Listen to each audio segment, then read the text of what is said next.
Natchez on the forecheck, gets a steal. Aho alone in front. Big save by Bobrovsky. Natchez has room and shoots. Big save, Bobrovsky. Rebound batted out of the air high. Pesce fires and Bobrovsky again. On the shoot in, Bobrovsky slows it down. Sends it around the boards. Martinook jumped up to get a piece of the puck. He got it to Stahl. Out in front for Fogle, the shot, and they score. Martinook. Just 14 seconds into the period. Carolina's tied it at 1. Everyone trying to get an edge. Weegar with a steal. He breaks in. Weegar shoots, saved by Nedeljkovic. He waits. The feed. Here's Pesce right at the dot. Shooting. Bobrovsky the save. Rebound score. Niederreiter on the power play, and the Hurricanes get the lead for the first time tonight. It's 2-1. He finds Montour, but it's tipped away, and it's a breakaway. It's a 2-on-none. Natchez moves in, the pass back, and they score. A short-handed goal by the Hurricanes makes it 3-1. No! Oh, it is. It is. Man of the match here on Onside Radio with Alex Donno. Oh, I'm Alex Donno, and I'm with you guys here live on OnsideRadio.com. You can listen to us right there on the website, OnsideRadio.com. If you go to our website, you'll see a list on the right side of the page of 6 different mobile apps where you can take us on the go, download one or all of these free mobile apps. Search for Onside Radio. Make us your favorite station. The mobile apps are great, and they're super necessary. If I could steal that phrase from Jorge Masvidal, who fights this weekend at UFC 261. The mobile apps are super necessary because that allows you, to take us very easily on the go, in the car. If you're like me and you figure out the technology in your car, you connect your phone to the Bluetooth so you can run the station right through your speakers. Sounds a lot better than AM radio, let me promise you that. I was listening on the drive up here on the MyTuner Radio app, which is one of the many apps where you can access us here on OnsideRadio.com. You can also watch us live. I think we're in the process of starting the feed for the new. Oh, it's up. So the YouTube feed is now up and live. You can watch us live at YouTube. Go to youtube.com, search Onside Radio. Make sure you subscribe to our channel. You can hit the red Watch Now button or Watch Live button, and you can not only actually look at my beautiful face, you sometimes see Tito's face can sometimes creep into the shot as well, and you can actually chat with us. That's really my favorite part of the YouTube stream, is that it becomes a chat room. It becomes a community. You guys can chat with each other. You can chat with me. I'm very active on there. I type in messages during the commercial breaks, and I also read some of the good messages from the chat on the air. We've been doing the live YouTube feeds for about 7 weeks now, and every single day, a topic or 2 or 3 from the live chat has turned into a topic on the show. So we're really interactive with it. You can stream us on Twitch as well. So whatever your pleasure may be, you can watch us and listen to us here on OnsideRadio.com. Or, if you're not able to interact live on YouTube, you can send a text message to us, and we read those frequently as well. 844-416-8123. 844-416-8123 here on the Onside Radio text line. Got a lot to get into today, guys. We'll start from the back to the front. 5:20, we're going to talk some European soccer, some European Super League, which apparently is not dead. Not completely anyway. It's suspended, but it's not dead. Frank Crivello from the Serie A sit-down is going to join us at around 5:20. 4:30, we're going to have our weekly Miami Dolphins NFL draft chat with Omar Kelly from the South Florida Sun-Sentinel on the EJDconstruction.com Miami Dolphins report. At 4 o'clock sharp, we're going to get the skinny on Inter Miami's trip to Philadelphia. They take on the Union tomorrow, 8 p.m. It's on the road, which means you can watch the game live with us at Dangerous Minds Brewing Company in Pompano. I know you've heard about it on the station this week. We'll continue to tell you about it throughout the day. Big O and I will be out there hosting the pregame show, halftime show, postgame show, all from Dangerous Minds, which means we'll be watching the game on the TVs, drinking some beers, eating some pizzas with you. Austin Robillard is going to stop by as well because he's going to join us for the postgame. So we're going to have a lot of fun out there at Dangerous Minds Brewing Company. So Dre Cordero is going to help us break it down at 4 o'clock. He's calling the game on TV. And in the 3 o'clock hour, as we do on Fridays, I got to get my portfolio in order. I think we may be bouncing back a little bit on the crypto today. Crypto, bro! I think we're bouncing back a little bit, but with crypto having taken a dip, I've got to win some bets this weekend. And Lee Sterling from ParamountSports.com is always gracious enough to join us on Fridays to give us his best bets for the weekend. He did not have a very good week last week. We're upfront about that. Lee has had a very good couple of months, but every now and then you take a mulligan. Because remember, he's not a fortune teller. He's not a psychic. He's a guy who gives you information based on breakdowns and expertise and stats and all that. And he's very, very good at what he does. Last week was not a great week for his picks, so we're looking to bounce back this week in a really big way, my friend. So Lee Sterling's going to join us later on this hour. You heard some Florida Panthers highlights. We took another L to the Carolina Hurricanes last night. I'm going to tackle right off the bat our roundtable topic for the day here on Onside Radio. Every day, all of our hosts, Toasted Sports in the morning, Kai, Chen, Chisholm, and Big O in midday, me in the afternoon. We all weigh in on the roundtable topic for the day, a big local or national topic in sports. We give you our take. At the end of the day today, Tito's going to put it all on a podcast so you can hear all of us weighing in on the same pod. So make sure you download the roundtable every day. So here's the question for today. And yeah, I suffered with my cats last night watching that game.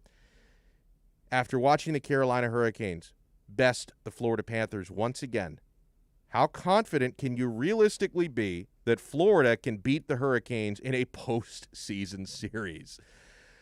Not confident whatsoever, man. You realize the regular season record between these clubs, and the Panthers are going to get a chance to get some revenge against Carolina. Would love to take 2 points from them, but the Panthers in 7 meetings this year against the Carolina Hurricanes have dropped 6 of them. Carolina have taken 6 out of 7 meetings in the regular season against these Florida Panthers. They have our number. Part of me says I'd almost rather face Tampa Bay in the first round than Carolina. Now I'm not really dialed in on that either, because Tampa Bay is the more proven postseason team. They're the defending Stanley Cup champions. So, you know me, I don't want to see either of those teams, Tampa Bay or Carolina, in the first round. And the only way to avoid Tampa Bay or Carolina in the first round is to win the division. If you win the division, you go up against the 4th place team. If you come in 2nd or 3rd, you're in the 2-3 matchup, which means you're going to have either Carolina or Tampa Bay in the first round. So I would like to avoid both of them. But, yeah, Carolina, despite 2 goals last night from Sasha Barkov for the Panthers, Hurricanes get the 4-2 win. Listen, it was close right to the very end. Carolina got the 4th goal on an empty netter. But I'll tell you, the goal that really impressed me from Carolina last night was the shorthanded goal that they scored. Sebastian Aho scored the shorty where he and Netchis had the 2-man breakaway, and they did this give and go, all showmanship, before Aho puts it behind Bobrovsky. The give and go that they had halfway down the ice, it was like something you would see in the Mighty Ducks. I mean, it was like all of a sudden Charlie Conway and Banksy are like on a 2-man breakaway, and they're just passing it back and forth. You don't know who's going to take the shot, who's got the puck, Oh, it was really unreal, man. I mean, listen, if I were a Carolina Hurricanes fan, I'm not.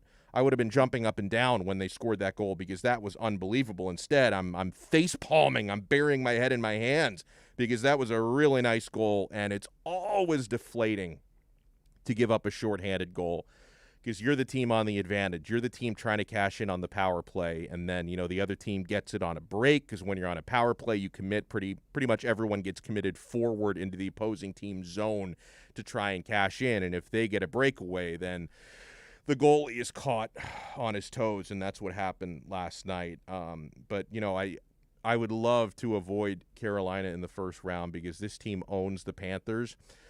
I sent out a message to our buddy Dave Dwork, our Panthers expert. He hosts Chirping the Cats Radio on Saturdays, and I asked him straight up, can you explain to me and my listeners why Carolina is such a tough matchup for us? And he writes to me, speed and aggression. Their play without the puck is some of the best in the league. They apply tons of pressure, forcing turnovers and making it very difficult to move up the ice with the puck. And then he writes, on top of that, they have very skilled young scorers who are gritty as bleep. So sounds like excuses to me. No, it just sounds to me like they are our kryptonite. And to answer the roundtable question, how confident would I be in a postseason series against Carolina? 7-game series, why would I have any confidence that it goes past 5 based on what I've seen in the regular season? We've only gotten 1 victory in 7 tries against Carolina so far this season. Why would I expect that series is going to go more than 5 games? So I'm not all that confident, but what was interesting to me is seeing the way Dwork described what makes Carolina so good and so gritty, the way that they pressure and they force turnovers high up the ice. That reminds me a lot of the identity that Inter Miami want to have on the soccer field. When you talk about high pressure, pressing high, forcing turnovers, winning the ball back high up the pitch, that's the identity that Inter Miami want to establish. We didn't see a lot of it in the first game this past weekend, in the L that we took in the opener. And I think a big reason why we didn't see a lot of that against the Galaxy is Inter Miami's conditioning is behind. A lot of their preseason games were canceled. The conditioning is not up to it. So I don't think the fitness of the squad is where it needs to be for Phil Neville to really see his vision of a team that's going to press high up the pitch and win the ball back high up the pitch. We didn't really see enough of that because it's very hard to implement that sort of a strategy for 90 minutes when your team isn't fit and you're playing in the afternoon heat. Now, I know what you're saying. Hey, it was a home game.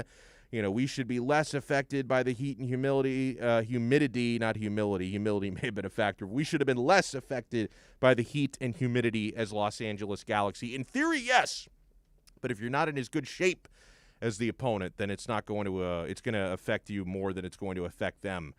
And, you're on the road in Philadelphia this weekend, night game tomorrow, so you're not going to have to worry about the hot sun or anything like that. But you're going up against a real bitch of an opponent. Philadelphia is a tough team to score on.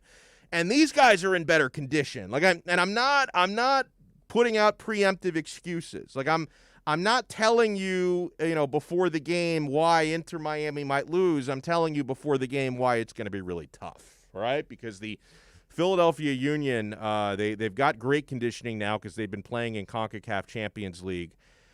They've advanced. I think they're in the quarterfinal round now is where they are. They're going to take on Atlanta United in a 2-legged tie. So they've got more experience this season in the books.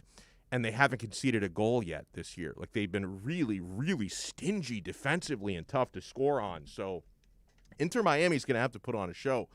Inter Miami are really going to have to be ready to be sharp up front. We need to see Gonzalo Higuain wear his shooting boots. We need to see another great performance from Robbie Robinson. I don't think they can get away with Lewis Morgan having another quiet game because the MVP from a season ago was uncharacteristically quiet last week against LA Galaxy. He actually got subbed out in the second half, which you rarely see from him. Usually he's a 90-minute type of guy. So Inter Miami are really going to have to be potent at attack if they're going to have a chance to beat Philadelphia Union on the road because that team is not easy to score on, man. You know what today is? It's a Foodie Friday. I want to get into this on the other side. So this is a topic we've thrown around, but we've never really jumped into yet. Dipping sauces. And Tito, this is especially important because you know that I'm working on opening up the Finger Zone restaurant where we serve fingers of all kinds. Chicken fingers, beef fingers, steak fingers, lamb fingers, pork fingers, salmon fingers, veal fingers. We're going to have so many options. And the key to a finger-based concept is you've got to have elite dipping sauces. I love dipping chicken fingers in sauces. I love dipping French fries in various sauces. So we're going to go over power rankings of the best dipping sauces for French fries and tenders. Hell yeah, I'm ready for it. This was a topic you were born for. This is what I'm ready for. I'm like Blade and Blade Trinity right now. I'm ready. I was born ready. Oh, man. So we're going to get into that when we come back. It's a Foodie Friday, so celebrate with us. 844-416-8123, or hop into the YouTube chat. I haven't opened it up yet. I'm going to get in there and chat with everybody, say hello to everybody during the commercial break. So we're going to have our Foodie Friday segment when we come back.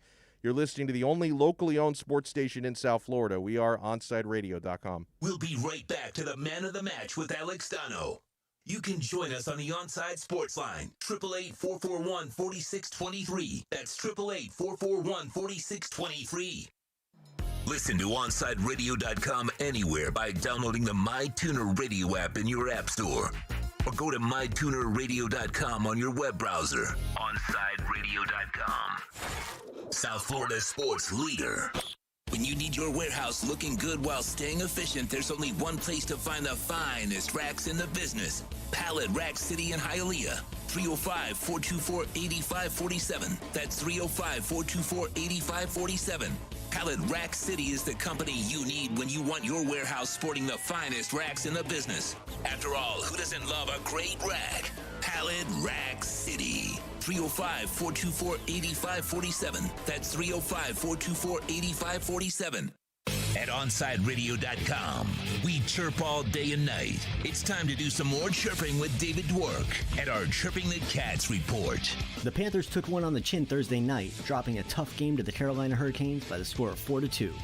Florida played well in the first and third periods, but were completely outmatched in the middle frame, one that Carolina outscored the Cats 3-0. As we've seen throughout the season series between the Panthers and the Hurricanes, special teams was once again the difference. Florida converted on just one of their 9 power plays, while Carolina finished with 1 power play goal and a pair of short-handed goals, including the game winner scored by Sebastian Aho. Panthers captain Sasha Barkov scored both goals for Florida, giving him 21 on the pandemic-shortened season. It also marked the 6th straight year that Barkov has scored at least 20 goals. Florida won't have much time to lick their collective wounds as they're right back on the ice against Carolina on Saturday when the two division rivals wrap up their season series. The Hurricanes are now 6-0-1 against Florida and hold a 2-point edge in the battle for the Central Division crown. Keep up with the latest on the Florida Panthers by subscribing on most platforms by searching Onside Radio, your home for South Florida sports. Join the Inter Miami family in 2021 by becoming a 2021 season ticket member. Enjoy enhanced access benefits and pricing not available to general fans. Visit intermiamicf.com/tickets for more information. This Saturday, Inter Miami CF visits the Philadelphia Union at Subaru Park. And now Higuain trying to bend his run it behind. Flag is temporarily stayed down. Higuain is in. That's a square with Robinson. No square. Robbie Robinson has opened the scoring. The flag is stayed down. And Inter Miami are off and running in 2021. They lead the LA Galaxy by a goal to nil.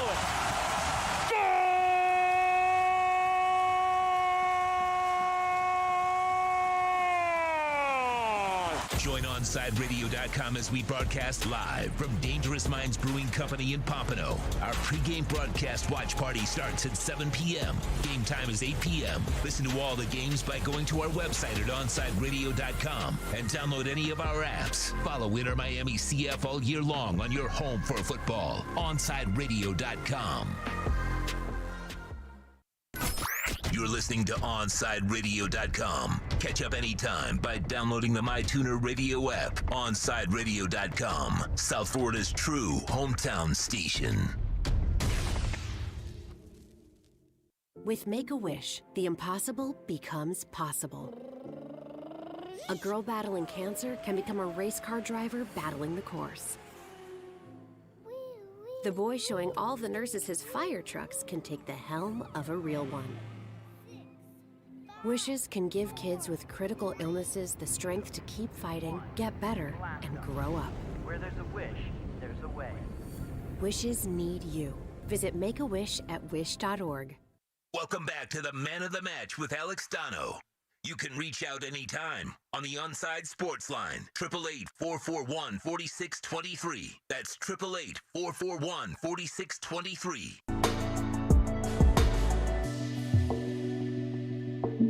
Before we dive into some dipping sauces, Kansas City Chiefs make an aggressive move to protect their franchise quarterback. According to multiple reports, the Baltimore Ravens are trading left tackle Orlando Brown to the Kansas City Chiefs. He asked for a trade this offseason because he wants to play on the left side permanently after showing he can handle the job after Ronnie Stanley's ankle injury last year. This is from ProFootballTalk.com, by the way. The Chiefs were in need of a left tackle after releasing Eric Fisher. Yes, they were. And will now likely work on a long-term deal with Brown as he's entering the final year of his contract. Baltimore is going to get the Chiefs' first, third, and fourth-round picks this year and a 2022 fifth-rounder. They're giving up a lot, man, while sending their 2021 second-round pick and a 2022 sixth-rounder to Kansas City. They'll now have the 27th and 31st picks of the draft, and the Chiefs will pick 58th and 63rd next week. The Ravens visited with former Steelers tackle Alejandro Villanueva this week and could sign him if they don't fill the new hole on their line with one of those first-round picks. You know, I get what Kansas City is doing. They did give up a lot, but, I mean, we know that team is in win-now mode. And we know their starting quarterback is arguably the most valuable commodity when you combine talent with age, with resume. I mean, Pat Mahomes is the total package. I don't think anyone has a higher value in the National Football League right now than that guy does. So even if you have to give up multiple picks to ensure he's protected and to ensure you have the best possible left tackle available, I can understand why they did it. Again, it seems like they're giving up a lot, but I think from their perspective, it makes sense, man. So that's a big deal today in the National Football League. I'm certainly going to ask Omar Kelly from the South Florida Sun-Sentinel about that. He's going to join us in a little over an hour here on OnSideRadio.com. In a little over 20 minutes, we're going to get our best bets for the weekend from Lee Sterling. So we have the YouTube chat open. Want to give a big hello to Tremolio, who is the first person in there today. That's always the coveted spot. The first person, I mean, you know what? I don't know for sure if that's the first person who logged in, but it's the first person who said anything on the chat. So I consider that person to be first. So Tremolio, Gus, Enrique, our buddy Ray. He says, howdy, Donno. Happy Friday to you and to all. Happy Friday to you as well. Bromar Smelly is in there. And Enrique Paradoa is in there as well. So hello, everybody who's been working on that chat line. And if you're watching us and chatting with us live on YouTube, please smash the thumbs up button. Smash that like button. Get us as many likes on this video as possible, if you don't mind, because that's going to pump us out through the algorithm. We're going to appear on more people's profiles and all that good stuff. Time for Foodie Friday. So, man, I'm a big fan of dipping sauces, Tito, and I try to be creative. I'm not very basic when I'm dipping French fries and when I'm dipping tenders. Like, Tito, it's 2021, okay? And I've made the argument before that I think society is moving beyond a need for plain ketchup. Like, we're evolving beyond a need for plain ketchup. So very rarely, maybe in the absence of any other sauces, very rarely do I ever dip French fries these days in ketchup. I never dip chicken tenders in ketchup because once you're past the age of 7, that's just something you do not do.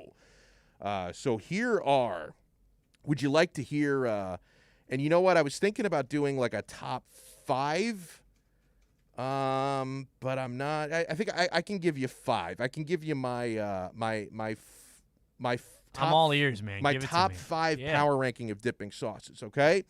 Number 5, honey mustard, which obviously is especially elite for chicken tenders. Honey mustard, not as good for fries as it is for tenders. So I grade these sauces partially on versatility. So since I only really use honey mustard with chicken and not with French fries, it gets penalized a little bit for that. But I love it. It's got to be a good honey mustard. If the honey mustard is like too sweet or if it's too mild, they're not all created equal. But if you give me like a nice tangy with a little bit of sweetness honey mustard, I love to dip some chicken tenders in there. Number 4. I was trying to find the best way to describe this, and it's actually pretty similar to number 3, but I think that they can both qualify for this list, Tito. Because like I was Googling what to call this, because you can find this at a lot of different like fast food joints and some sit-down places, and they all tend to call it something different. It's like the secret sauce or the special sauce. Okay, but yeah. the internet seems to refer to it as fry sauce. Okay, here are the ingredients in fry sauce, and it becomes that sort of, like what they put on Big Macs, what they put. I think it's kind of similar to Chick-fil-A sauce, and it's so here's what fry sauce is, how it's defined by the internet. It's a mixture of mayonnaise.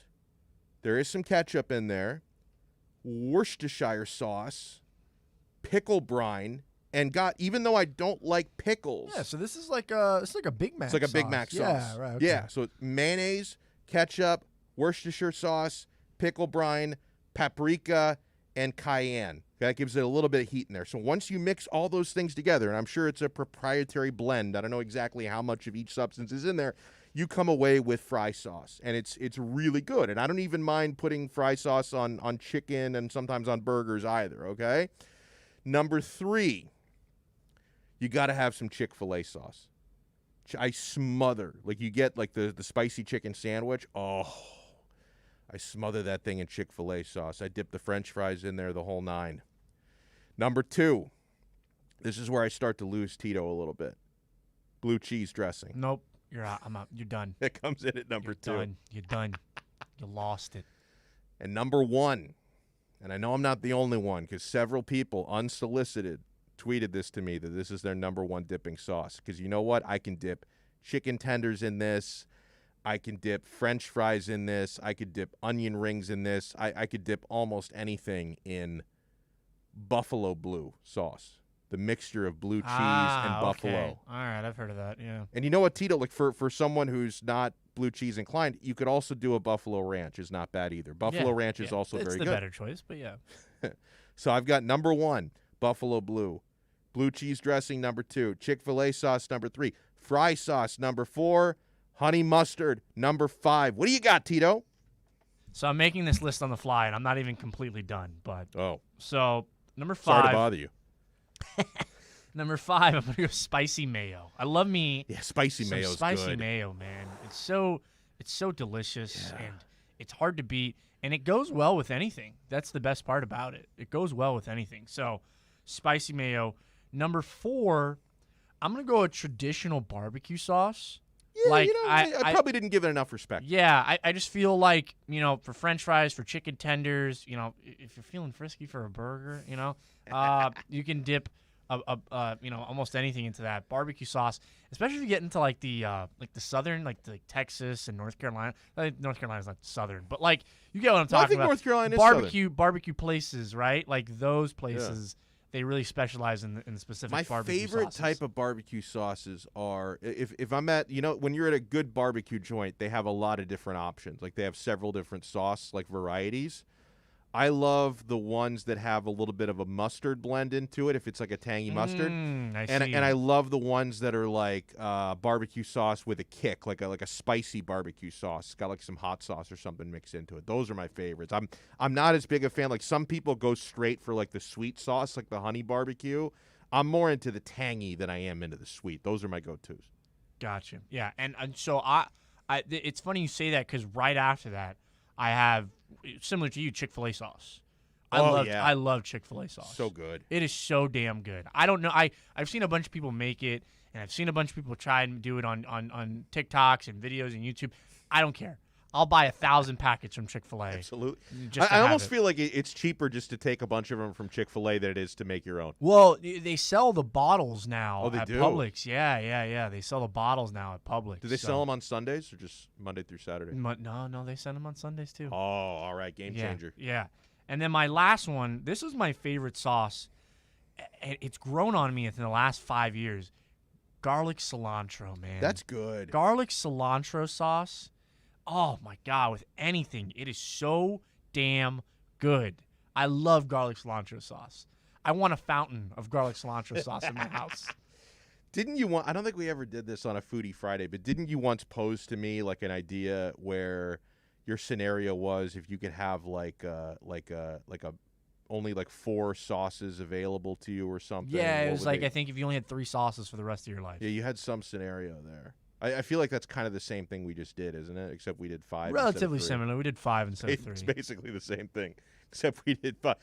And you know what? That is a little bit different, actually, because your scenario of 3 sauces for the rest of your life, I'm not only thinking dipping sauces, I also have to think about pasta sauce. Right, yeah. Right? It changes the game. It does. Because now you're thinking about, like, oh, if I can make a sandwich of some type, Yeah. what sauce do I want on it? And, like, no offense, I mean, I don't think marinara sauce doesn't go too good with many sandwiches. Not really. It's got to be like a chicken parm sandwich is about Right. it. Yeah, which is, another true Italian delicacy. It's actually not. I know. Okay, I wasn't sure if you were being sarcastic or not. I mean, look, if I want to treat myself to a fantastic Italian night, I'll have some chicken parmesan with Mario Chalmers' latest red wine. I mean, that is the beacon of Italian delicacy foods right there. It's like a step below Olive Garden, what you just described there. That is so great. Oh, man. As a Dolphin fan, something I read this on Pro Football Talk today. It really grinds my gears. I have a few things to say about some nonsense when we come back. I want Tito to weigh in as well. Later on this hour, we're going to talk with our good pal Lee Sterling from ParamountSports.com. He's going to give us our picks for the weekend. Hey, Miami Dolphins fans, join us for OnSideRadio.com's NFL Draft Party at Sports Grill in Miami, Bird Road, 11481 Southwest 40th Street. Join Big O and myself for this 2-night event. So how about an actual draft party, eh? Like not a Zoom session. We're having an actual draft party. It's so cool, man. It's a 2-night event starting on Thursday, April 29th at 7:30 p.m. Then on Friday, that'll be day 2 at 6:30 p.m. Drink and food specials, giveaways, and the best damn draft party in South Florida. Join us for a 2-night event as OnSideRadio.com and Sports Grill and Bird Road bring you the best NFL draft party on the planet. We'll be right back to the man of the match with Alex Donno. You can join us on the Onside Sports Line, 888-441-4623. That's 888-441-4623. Onside Radio, the only choice for the South Florida sports fan. Listen to every Inter-Miami CF match on your home for La Rosa Negra, OnSideRadio.com. Catch us every day on the MyTuner Radio app.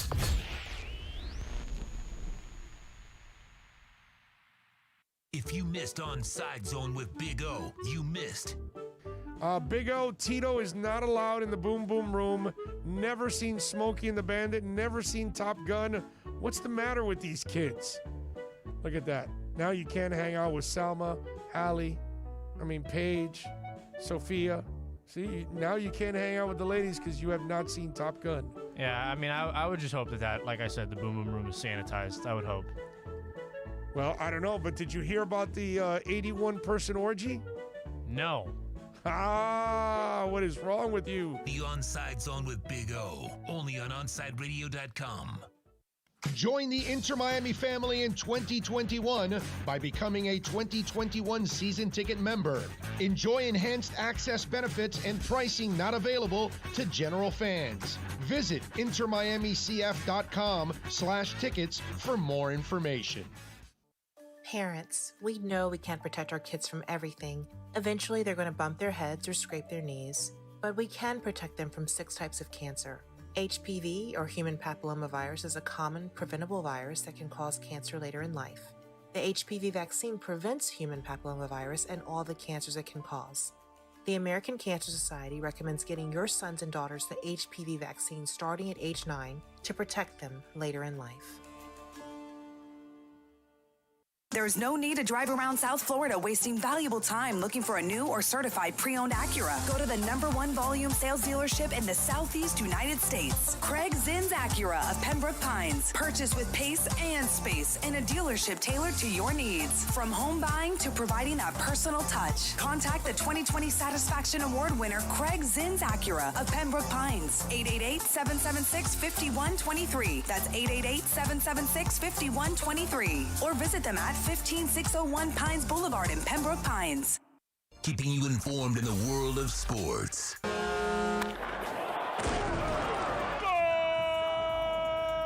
With an OnSideRadio.com sports update. Florida Panthers taking the L yesterday. They lose to the Carolina Hurricanes 4-2. Panthers were 1 for 9 on power plays. They'll match up with the Hurricanes again tomorrow night. Puck drop slated for 7 p.m. Miami Marlins dropped the first game against the San Francisco Giants last night, 3-0. Game 2 is tonight. Sandy Alcantara is on the mound. First pitch is set for 9:45. And the Miami Heat take on the Atlanta Hawks tonight. Tip-off is slated for 7:30. Hawks without Trae Young due to an ankle injury. And folks, don't forget, tomorrow, Inter Miami travels to take on the Philadelphia Union. You can join Big O and Alex Donno at Dangerous Minds Brewing for the pregame match, beer, pizza, and a bunch of fun. Pregame show starts at 7 o'clock. Then you can listen to Chris Whittingham, Thomas Rongen, and Fernando Fiore with the call at 8 p.m. right here on South Florida's home for local sports talk, OnSideRadio.com. You're listening to the station with more live and local sports talk than anyone else in South Florida. OnSideRadio.com. Broadcasting from South Florida to the world. Welcome back to the Man of the Match with Alex Donno. You can reach out anytime on the Onside Sports Line, 888-441-4623. That's 888-441-4623.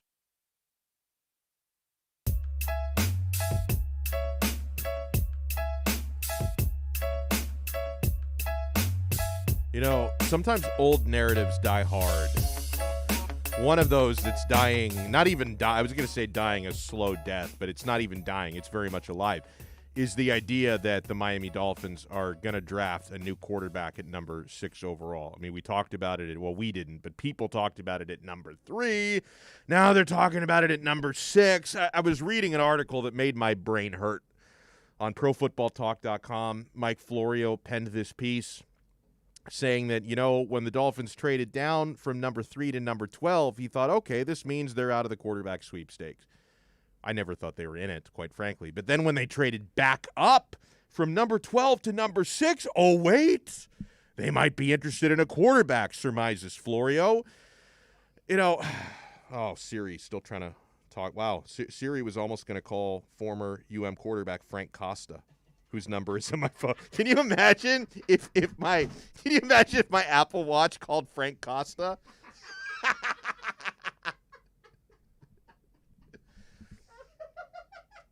I don't know how this happens. Like, it happens once per show where your Siri really has a controlling issue with you. Yeah. She's not a fan of you telling her what to do. She does whatever she wants. I mean, when I'm on the air, I talk very loudly, and then Siri gets confused. She's talking to me again. No, I don't want you to call Frank Costa. Don't do it. I think I've only ever called his number one time. Who is this? Oh man, but no, the idea of the Dolphins having moved back up from 12 to 6 to take a quarterback, it's asinine. Taking a quarterback at number 6 a year after taking a quarterback at number 5 would be an absolute disaster, and I would be calling for Chris Greer's job if he does this. It's one thing for people to say that Tua Tagovailoa was not the best rookie quarterback last year. He wasn't. You know, the guy taking a spot after him had a better year. It's one thing to say that because you're right, or it's one thing to say maybe you thought Tua would be a little bit more consistent once he got the opportunity to play and start. But if you're suggesting that the Dolphins general manager should already be giving up on Tua after just one partial season, a season where he was coming off of hip surgery and we thought he might not play at all last year. If you're suggesting we move on from Tua already after taking it number 5, you're mad. And I'm glad that you people don't have access to the draft room because I know Chris Greer is going to do better, okay? The Dolphins didn't trade back up from number 12 to number 6 in order to get back into the quarterback range like Mike Florio says they did. No.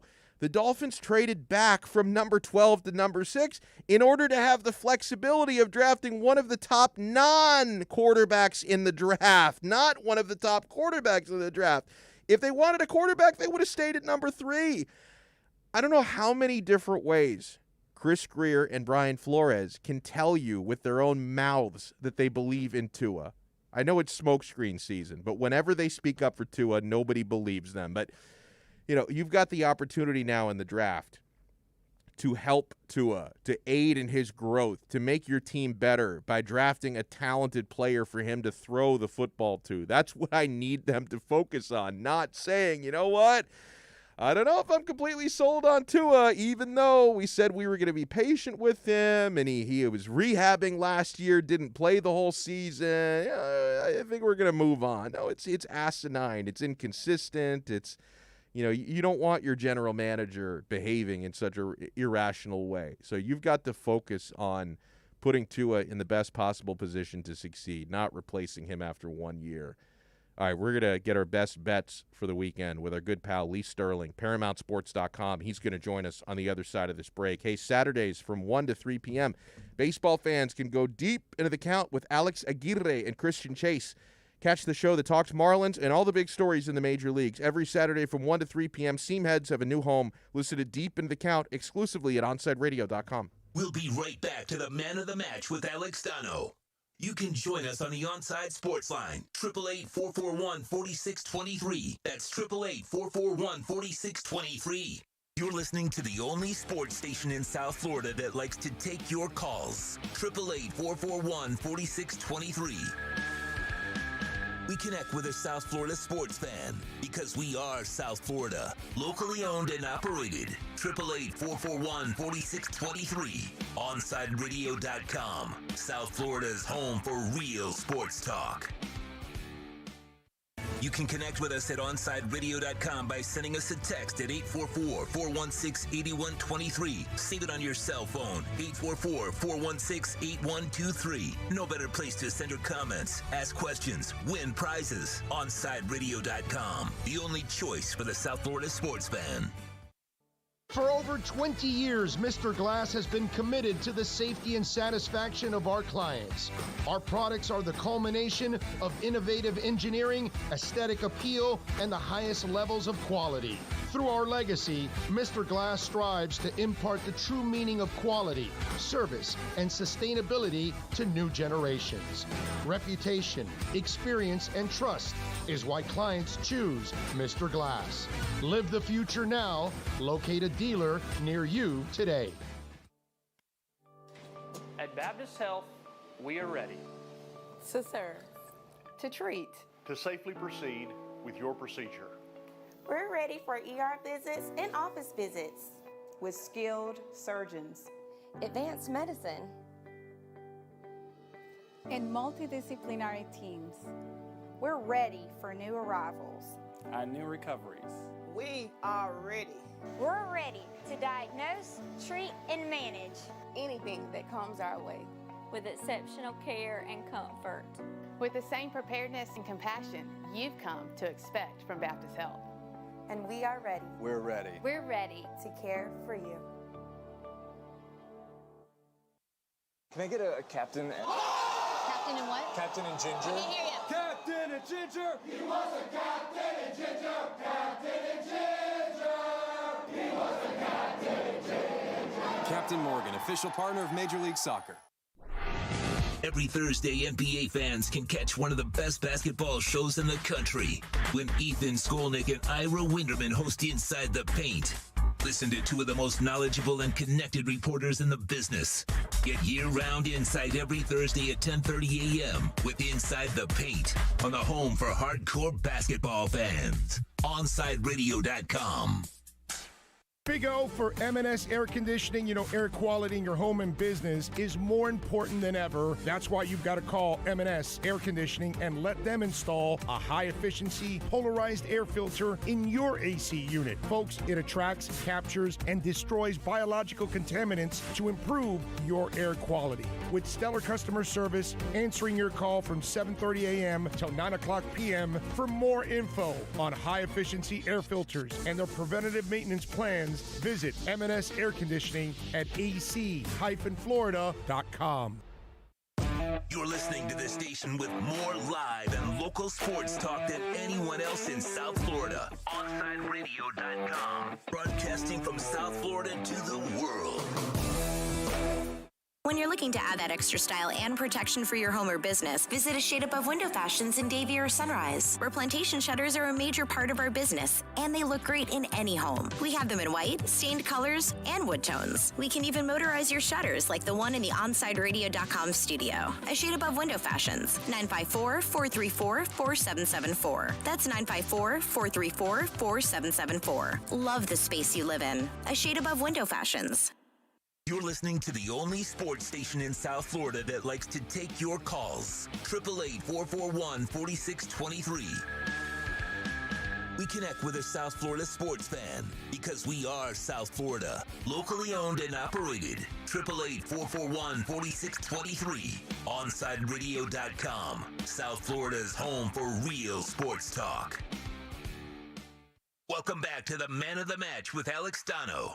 You can reach out anytime on the Onside Sports Line, 888-441-4623. That's 888-441-4623. Big sports weekend, man. Local teams in action. UFC 261.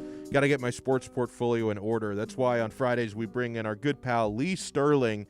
ParamountSports.com is his website. You know, Lee, overall the last few months you've been on tear after tear. Last week was not the best, so we will try and bounce back this week, my friend. How are you? I've had better weeks. I think I've won one of the last 7 days. Just one of those streaks where, I mean, for instance, like I had Milwaukee last night up by, I think, 21 going in the fourth quarter, laying 8, won by 7. Oh. It's just been – I had a hockey game, a big hockey game last night at the Rangers, minus like one – actually, we got it at minus 140 the day before, moved up to 170, up 1-0 first period. First period, score early. Next, I think 2 out of 3 shots hit the post. Jeez. They ran out of energy, and they had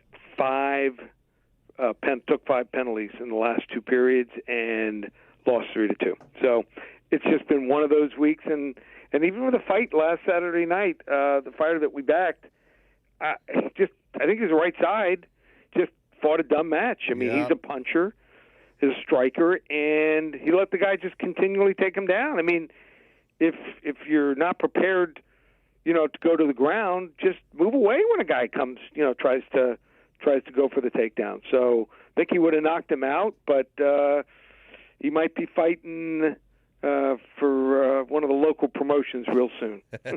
Now, before we get into games for the weekend, I know you're very excited, as am I, because the NFL win totals are out, the over-unders. And right. I'm guessing, obviously we don't have the most information this far away from the season, but we also may be able to find some very early edges here, Lee. Do you like anything?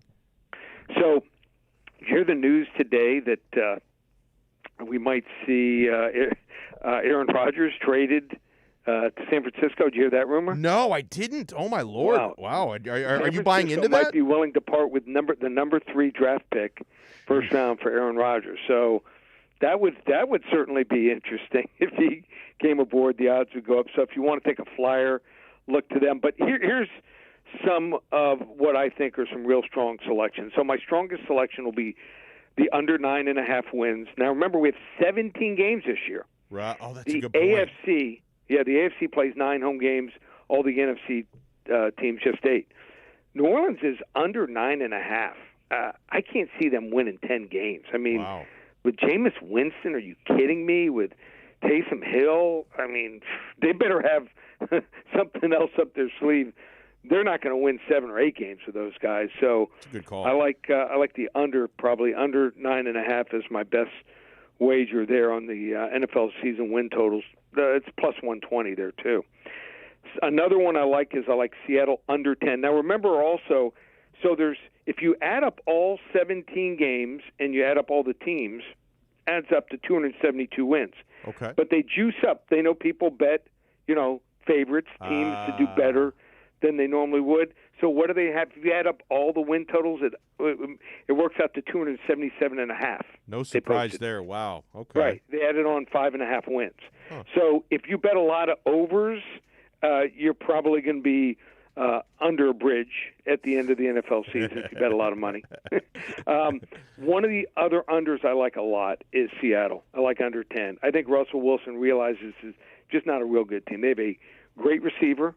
He's great still. I don't know if he's a top 5 quarterback anymore, but he didn't play real well. Missed a lot of coverages last year from the middle of the season on, and they have a great middle linebacker. Other than that, they just got a bunch of Jags, just another guys, just in almost every position. So I think he realizes this team's run is done.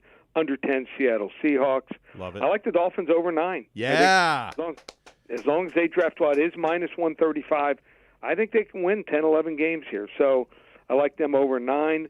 I like the Patriots under, but I'm going to wait on this under 9. As long as Cam Newton is the quarterback after the draft, it looks like he's the guy. If they don't draft a guy first round, I think you play the Patriots under. You know they're getting some guys back, but this is just not a very good team. And Cam Newton doesn't fit in well there. And 2 others, I like Tampa Bay over 11.5 wins. Okay. I think they're going to win 13, 14 games. They're that dominant with the Saints, Carolina, and Atlanta in that division.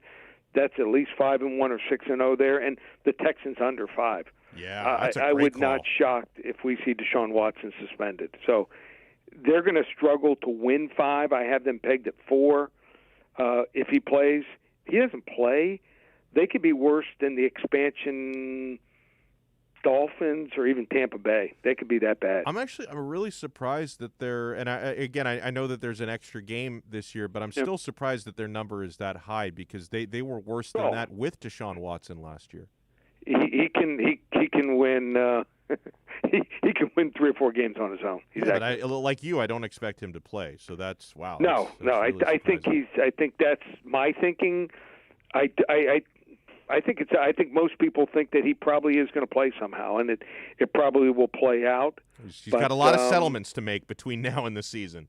A lot of settlements, a lot of money. He's just started making some money. I don't know if he has enough money to pay him off, and even if he does, the authorities could step in and charge him. True. Well, that's some really good stuff there. You like any of the games and fights from this weekend? Yeah. So there's a couple that I like here. So here's what I like going into. I like actually a baseball game for tonight. Like the Oakland Athletics. So they have won 11 straight. They even won the other day, a couple days ago, when there was an errant throw by the third baseman from Minnesota that would have ended their streak. Now they get to face a pitcher with an 8.56 ERA, gave up 7 runs in 4 innings in his only home start. This guy gives up home runs. Lopez, 5 homers on the year, which is tied for third most in the league. Facing an A's lineup that's hit 11 homers in 6 games. I just checked winds blowing out to right in Baltimore today. So Baltimore's kind of reverting to who we thought they were. They started the season strong, but I think Oakland you don't want to go against winning streaks in baseball. Teams won 4, 6, 8, 10, 12. Keep riding them. So we'll take them there. Is that also I like Arizona, the Diamondbacks. For Oakland money line? Yeah, money line. Gotcha. Oakland money lines, minus 125 to 130. Oh, not bad. Okay, here's another one. The Arizona Diamondbacks, plus 140 to 150. So Luke Weaver last year was horrific. 6.58 ERA in 12 games. He went 1-9 in his 12 starts. This year, I don't know what he did off season, but he's 1-1 with a 3.78 ERA. What did he do the other day? He threw 7 innings, a perfect game against one of the top offenses, maybe the top offense in Major League Baseball, Cincinnati Reds. Braves will be without Ronald Acuna, who is really exciting to watch. Fred Freeman's off to a slow start. The bullpen for the Braves is top 5 last year, but this year they're ranked 17th. I think the Diamondbacks are going to ride the momentum off the sweep of the Reds into Atlanta. I think the wrong team's favored. Let's take Arizona money line. Beautiful, beautiful. Anything at UFC 261? Oh yeah. So, can't wait. So I'll be texting you the card, just finalizing it right now. But here's a big one. So Chris All-American Weidman faces Uriah, not Deion Sanders, primetime Hall. So it's Uriah Primetime Hall. I don't know why he used that nickname, but Weidman, one of the most well-known fighters out there. He defeated Anderson Silva, if you remember back, to win the title. Twice. And then in the rematch, Silva shattered his fibula on Weidman's knee as Weidman was checking the kick. So these two actually faced each other in 2010 when they were top prospects. Chris Weidman won that match by ground and pound in a little over 3 minutes. People are counting Weidman out here a little because he struggled in a few fights in a row. He dealt with a bunch of injuries, but he's coming off a win over a very tough Dagestani fighter. We talk about Dagestani fighters. Hard to beat Omari those guys. Akhmedov, yep. And in Hall's last fight, he TKO'd Silva, and Silva, I think it's like 46 years old. Silva actually won the first 2 rounds of the fight. So if this was just a stand-up match, I would give Hall a slight edge here. But Weidman grappling just has a huge advantage grappling, and I think it's going to be the difference. I think he wins this fight by unanimous decision here, and he possibly could get the finish here. So we're going to go with Chris All-American Weidman over Uriah, not Primetime Hall on Saturday night Hall. So, and I'll actually be there. I'll be at UFC 261, headed up to Jacksonville. That's really neat. Well, enjoy it, Lee. Yeah. So fired up. First live event. So ever? No, I've been to quite a few UFC fights, but it's the first one back for UFC. Yeah. 15,000 fans will be there. So the full arena. So if anyone's going up, hit me on DM through Twitter at Paramount Sports. Love to meet you. I'll be there pretty early. Should be there by 7. I'm actually driving up with a couple fighters. Not going to name them. Going to try to pick their brain. Give them a couple of them rides up for the fight. I guess there's going to be a lot of support for Jorge Masvidal from the 305.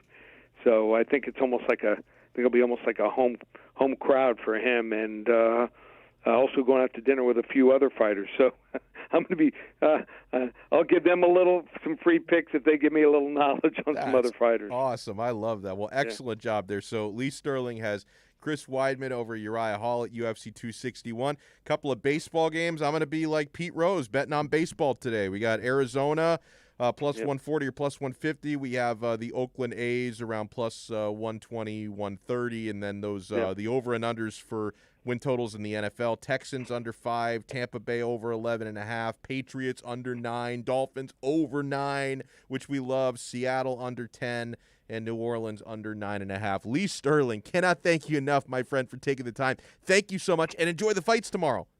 Thanks, buddy. You take care. I'm so jealous that he told me he's going to be there live. And make sure you check out his website, ParamountSports.com. We don't pay him to come on. He doesn't pay us to come on. We love his picks, and he's helped us make some money over the last 6 months that we've been doing this show. So that's really, really cool, man, that he's going to be at the event live. All right, we're going to talk some Inter Miami with the television voice, Andres Cordero, a man that I've known for a long time because he used to be one of the voices of the Serie A on beIN Sports. So I've respected this man's work for a long time. We'll talk some Inter Miami next here on the only locally owned sports station in South Florida, OnSideRadio.com. We'll be right back to the man of the match with Alex Donno. You can join us on the Onside Sports Line, 888-441-4623. That's 888-441-4623. You're listening to the home of Inter Miami CF. His strike is a decent one. It's fired into the top right corner. Gonzalo Higuain opens his account for Inter Miami. OnSideRadio.com, where the passion for La Rosa Negra runs deep. You're listening to OnSideRadio.com. Catch up anytime by downloading the MyTuner Radio app. OnSideRadio.com, South Florida's true hometown station. OnSideRadio.com knows gamers need a home. Can you dig it? That's why for the next 60 seconds, Can you count, suckers? here's your OnSide Radio E-Report with Kai Chen Chisholm. Microsoft recently announced that Xbox will now allow players to play free-to-play games without Xbox Live Gold. This is a huge step for the company and the gaming console as a whole, as before PlayStation required online play, Xbox has always required online gold in order to play any sort of game online with your friends. Of course, PlayStation and Sony have already allowed free-to-play games to be played with friends online without having to purchase a subscription in order to use the platform, as have most PC games and platforms such as Steam, Epic Games, and others. It'll be interesting to see if the two gaming consoles and the two ones that dominate the market in PlayStation and Xbox do away with the subscription base entirely as more people start to move towards their built PCs. Stay in touch in the world of gaming with the Onside Radio E Report. You're listening to the station with more live and local sports talk than anyone else in South Florida. OnsideRadio.com. Broadcasting from South Florida to the world. Welcome back to the Man of the Match with Alex Donno. It's all yours. Just keep it right here. You can reach out anytime on the Onside Sports Line, 888-441-4623. That's 888-441-4623.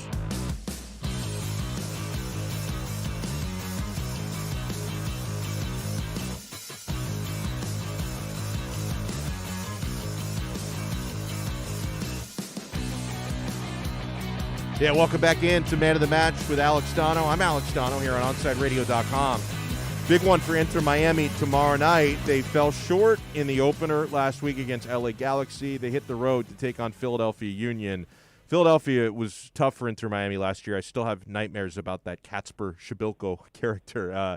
And Philadelphia has been playing excellent defense. We bring on the man who calls the matches on television, does an awesome job, Dre Cordero. And I've been a fan of Dre's work for a long time. Of course, he spent many years at BN Sports, was the voice of Serie A, the league that I hold very near and dear to my heart, among others for many years. So, Dre, welcome to the show, man. How's your afternoon going? Great. Thanks for the invite. I know we're talking Inter Miami, but I missed the Inter Milan games at covering the Serie A for so many years, and basically 5 games a weekend of calcios. I remember Carlos Tevez once told Alvaro Morata that going to Italy was like university for strikers. I think it's honestly a learning experience for everybody. It's such a brilliant league. Yeah, no doubt about that, man. And we'll circle back. I've got some European questions for you a little bit later on with all that Super League madness. But we'll start with matters at hand for this weekend. So, tell me about the tough task at hand against Philadelphia, because this team has been active in CONCACAF Champions League. They're not giving up any goals, Dre. So they've got a little bit of a head start on Inter Miami in terms of fitness and conditioning and all that. So which is huge, right? And it's probably the worst thing that Inter Miami could face right now. What I would say, though, is that Inter Miami was really highly promising, especially in attack in that game against the LA Galaxy. And I think at least a little bit of a part of it, even though their fitness wasn't right because of, the truncated preseason, not having any, really competitive matches, just sort of forced to settle for some scrimmages. I thought taking that into account, they looked really, really good, especially in the first 45 minutes where, in my opinion, there was only one team on the pitch, and it was Inter Miami. Maybe some of that had to do with that boost of these guys finally seeing 8,000 people up in the stands, which, by the way, just looked and sounded phenomenal. I cannot wait to see that stadium full. But this is basically as tough as you could face in the early season. If you've got some concerns about fitness, which clearly, it's not a secret. Phil Neville has talked endlessly about it, going as far as to say that we're maybe, 4 games behind everyone else in terms of that match fitness. Take into account how well they played against a good LA Galaxy team. I think they have reason to be optimistic. There were some records set in terms of shots on target, more than they had in any game last season. In terms of their expected goals, was higher than in any game they had last season. I think some of the pieces that Inter Miami has added are sort of fundamental and needed, strengthening both fullback spots, adding the Brazilian Gregore, which really I think is the glue to that midfield, freeing up Matuidi, freeing up Rodolfo Pizarro. So there's a lot of sort of optimism about this team, but Philadelphia, the Supporters' Shield winners, who have already played 4 competitive games, that's a really tough ask. And you brought up a lot of the positives, and I love just kind of the understanding and the link-up that Gonzalo Higuain and Robbie Robinson had. And I was especially happy for Robbie because he had just a really tough rookie campaign last year, Dre. And for someone like yourself who has really followed the build-up to the season opener last week, maybe not too surprising to see Robbie play well, right? Because this is someone that Phil Neville really believed in before the season started.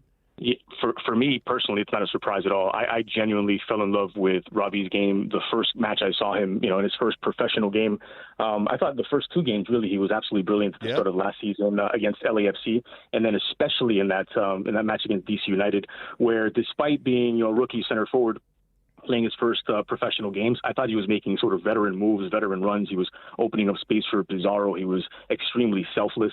And just seemed a very, very smart player. I spoke with Phil at training a couple days ago and asked him about Robbie and how he was looking. This was prior to the season opener. And he said, listen, all this kid needed was some confidence and expect big things from him. And then he goes out and he plays his best game as a pro so far. He scores his first goal. There's a lot to like in terms of that front four. And as they gel, you mentioned Higuain, by the way. I don't care who they play in MLS. Higuain will stand out as the most intelligent player on the pitch. And there's been a lot of focus on, well, he only scored one goal last season. Here's a guy who, set the Serie A record with 36 for Napoli, and he's been scoring goals his whole career. Take the goals aside, I think the goals will obviously come. He is just clearly the most intelligent player out there, and every touch is a think piece, and it's exactly, what's needed at the moment.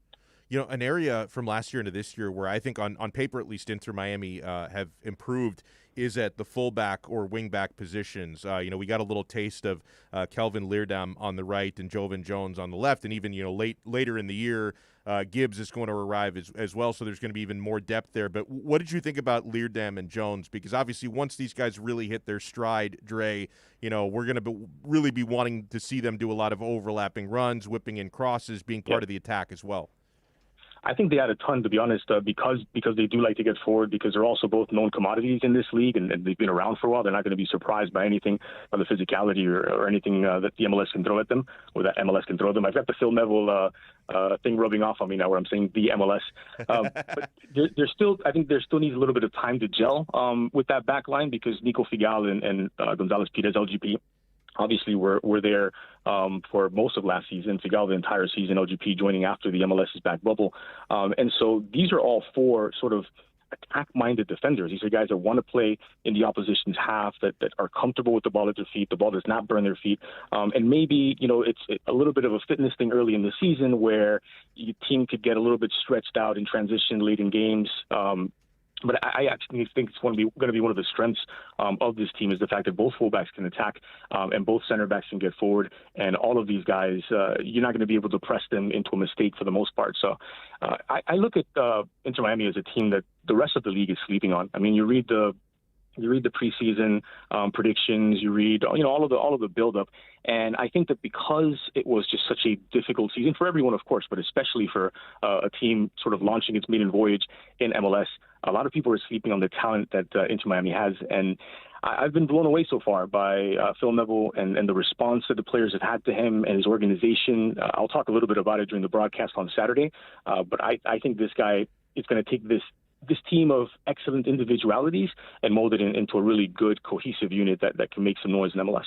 Do you think last Sunday gave us, especially in that first half, a pretty good glimpse of Phil Neville's tactics? Or do you think just due to the conditioning not being quite there, we're only scratching the surface? Because, I have an idea that they want to be a team that really presses high, and maybe we didn't see as much of that because the conditioning isn't quite there yet.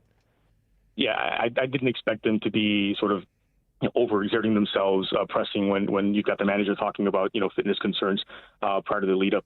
Obviously, it's game number one. We're going to need a much bigger sample size, not just to know what style they want, but what variations there will be, what relationships will be developing, right? Because as I mentioned, the addition of Grigori in the midfield actually does free up Matuidi. The fact that you've added Leerdam and Jovan Jones will help both Morgan and Robinson tremendously in terms of allowing them to defend a little higher up the pitch. We'll see that dynamic between Pizarro and Higuain continue to develop now that the midfield behind them is a little bit more solid, that there's more contribution from the fullback spots. So I would not sort of make too many declarative statements based on just what we saw over those 90 minutes. And yet still, this is what, by the way, we can now say that for the last 3 days at least, soccer has been the biggest sport in America, right? Because absolutely everybody's talking about it. It's it's on late night television. The New York Times The Daily podcast was about the Super League and whatnot. And in that in that context, you look at this Inter Miami team, which has players that have played at the highest level, international football. And this is not like the traditional American sports where the team that plays better always wins. Right? It's hard to fathom an NFL game, an NBA game, with a team that played best or played better than the opposition didn't win that game, which is something that happens pretty regularly in soccer. And I thought in this occasion, Inter Miami played better than the LA Galaxy and probably deserved to come away with points from that game. Philadelphia will be a step up in terms of the difficulty just because it's the longest tenured manager. These guys have been around for a while. They have a good idea of how they want to play, and they'll be very well prepared for it. But I don't think, just based on their talent alone, that this Inter Miami team won't be standing eye to eye against absolutely anybody in the league. We are joined here by Dre Cordero, play-by-play voice of Inter Miami CF Soccer. You mentioned Super League, and God, that story had me captivated for 2.5 days. And listen, we are led to believe now, Super League is not dead; it's suspended. But Dre, it really was remarkable. The announcement was made Sunday. For us, it was 6 p.m. It was promptly at midnight European time, and then for the next 48 hours, really the entire football world or soccer world was reacting to it, primarily negative reactions. I thought, to me, obviously, I think it's fair to say that there are many issues with the way UEFA runs things, and I can understand these clubs wanting a bigger piece of the pie, especially with the way they've been struggling with COVID. But I also thought that the rollout was pretty poor, and they may have taken it maybe to a little bit too far of an extreme, with the way they wanted to structure their league. So how did you feel about all that madness for a couple of days, and are you relieved that it was suspended, if not canceled completely? So I am relieved because I genuinely lost sleep over this. And you mentioned the rollout. Maybe the best PR strategy wasn't to roll out, Florentino Perez with his shirt untucked and his zipper undone onto tabloid television in Spain. To just speak off the cuff for over an hour. I think this is a concept, as you said, that the Super League, as they tried to implement it, is suspended. But the concept of a Super League, the desire for owners of elite clubs to form a closed system where they don't have to share money with the rest of the footballing world, I think that will persist. And the next time it comes around, it'll be a little bit smarter. They'll have hired some PR firms to try and really sell it to the public, which it really is astonishing considering the stature of the clubs involved here, that it was as clumsy as it was. And, it's not anything that's going to surprise anyone to hear it, but it's just sort of dropped in overnight for European time and with no real explanation beyond the Florentino Perez were interviews, and then the second interview by Agnelli, which came out after the thing seemed to be collapsing, was just such an absolute mess. And I'll tell you what, I don't think this is the most important thing, but it's the thing that I found personally most disappointing was, and don't get me wrong, it's never the fans' faults. And as you say, most fans were against this and were pretty repulsed by the idea because football is different, meritocracy matters, and we love the game as it is, which is not to say that there aren't a lot of things wrong with the way that it is right now. But the idea that some fans of the clubs that would have been included in, without sort of naming and shaming anybody, were all for this, all for this in this self-interest. So there was this fear, well, the rich English clubs will leave us behind. So, if you can't beat them, join them, and we'll just leave everybody else behind. I found that to be so gross, to be honest. Because it's just against the spirit of what we're doing. And it's not to say that there isn't already a sort of fake closed system or a pretend open system, right? When the likes of a Cadiz or an Eibar exist in the same league to the Real Madrid and a Barcelona, that's something that sort of needs to be sorted out. But I don't think, if you agree that the problem is that there's this massive wealth gap, I don't think you fix that problem by widening the wealth gap, which is exactly what the Super League aimed to do, and just sort of leave everyone else out to die. I mean, do you think that in a way, because I know, and obviously the Super League idea wasn't born overnight, because I've heard this teased and talked about for years, but still, despite that, the rollout in itself was very sudden because it kind of came out of nowhere.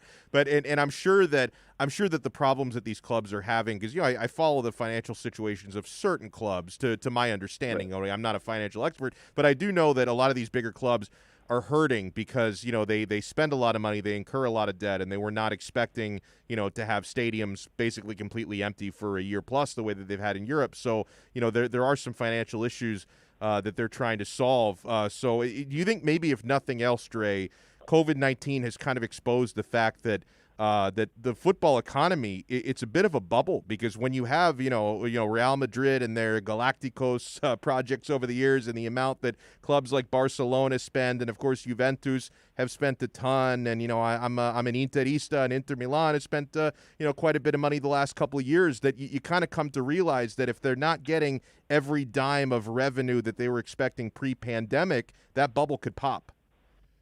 So that's true. I think different clubs are in, sort of different financial situations for different reasons, right? And that may sound a very vague statement, but you look at a club like Barcelona, who have the highest revenue of any club in world football, but also reportedly over €1 billion in debt, right? And a lot of that comes down to sort of the mismanagement of the finances, an absolutely tumultuous front office that has, recently left with now the return of the old boss, John Laporta.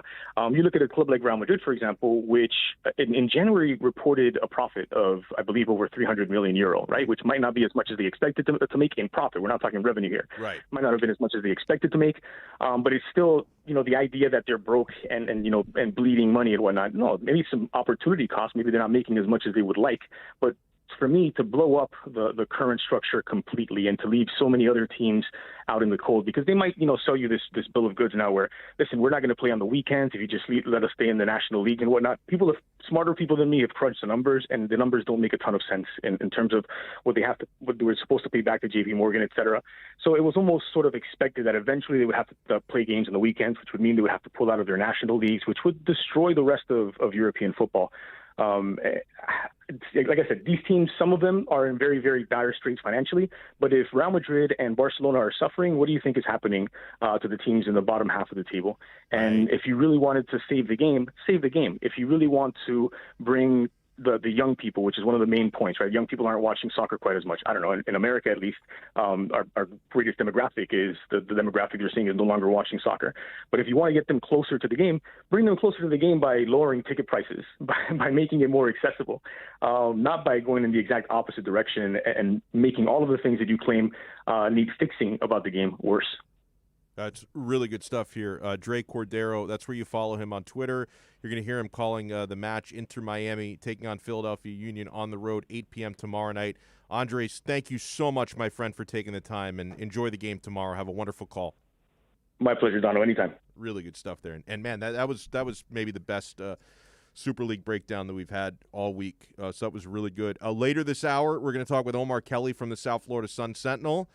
Going to go over a painful Dolphins hypothetical that I think there are a lot of disingenuous people weighing in on this. We're going to get to that and more when we come back. Hey, Heat and NBA fans, catch Ira Winderman here exclusively at OnsideRadio.com with our Acura Pembroke Pines Miami Heat reports. Catch Ira throughout the week at OnsideRadio.com and when news breaks. Basketball fans know Onside Radio is the place you get the insight you need. We'll be right back to the Man of the Match with Alex Donno. You can join us on the Onside Sports Line, 888-441-4623. That's 888-441-4623. You can connect with us at OnsideRadio.com by sending us a text at 844-416-8123. Save it on your cell phone, 844-416-8123. No better place to send your comments, ask questions, win prizes. OnsideRadio.com, the only choice for the South Florida sports fan. If you missed Onside Zone with Big O, you missed. The sport is headed in a direction where it's going to die because the fan base is dying. It's people my age or older that follow baseball. And we're dying. And so they're not getting any of the new fans. Young fans, the whole sport is all screwed up, dude. From the cheating scandals to the way they mismanage it, by the way. The way it has not gone and changed with modern times. The fact that baseball players are so freaking ignorant that they don't understand that they've got to market their own game. The wussiest thing in the world is you hit a home run on me, so now I'm going to plunk you. I mean, that's just ridiculous. The Onside Zone with Big O. Weekdays 11 to 1 p.m. Only on OnsideRadio.com.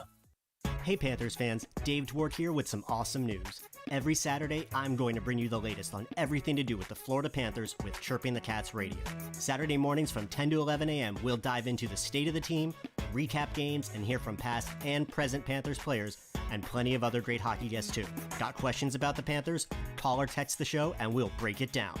Don't miss Chirping the Cats Radio, Saturday mornings from 10 to 11 a.m., only on OnSideRadio.com. This Saturday, Inter Miami CF visits the Philadelphia Union at Subaru Park. And now Higuain trying to bend his run in behind. Flag is temporarily stayed down. Higuain is in at the square with Robinson. No square. Robbie Robinson has opened the scoring. The flag is stayed down. And Inter Miami are off and running in 2021. They lead the LA Galaxy by a goal to nil.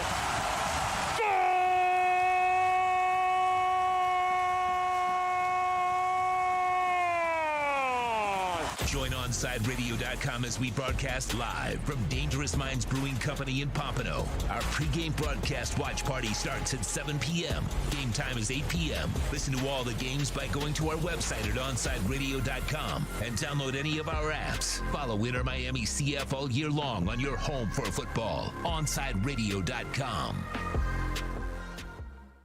Big O for M&S Air Conditioning. You know, air quality in your home and business is more important than ever. That's why you've got to call M&S Air Conditioning and let them install a high-efficiency polarized air filter in your AC unit. Folks, it attracts, captures, and destroys biological contaminants to improve your air quality. With stellar customer service, answering your call from 7:30 a.m. till 9 o'clock p.m. For more info on high-efficiency air filters and their preventative maintenance plans, visit M&S Air Conditioning at ac-florida.com. Fish fans, time to reel in the latest news in baseball with OnSideRadio.com's Marlins Minute. Here's Christian Chase. What's up, Marlins fans? Yesterday, Marlins lost 3-0 to the Giants in kind of a normal tale of what we expect down in Miami. Well, I guess in this case, San Francisco. The Marlins did not hit and lost. We see them win when they put up more than 4 runs, and last night was definitely not the case, regardless of how good the pitching was from innings 2 to 9. They allowed 3 runs in the first and put up 2 hits and no runs. The injury bug is getting the Marlins, which is not good for a team looking to make the playoffs, especially at the start of the year. But tonight we see Sandy Alcantara take the mound, and look out for his changeup usage, which has led him to be the top 3 in majors in barrel percentage against. He's upped it from 11% over his past 3 years to 22% of his pitches this season. Watch out for it. He's bringing his stuff tonight in San Fran. Keep up with the latest on the Miami Marlins by subscribing on most platforms by searching Onside Radio.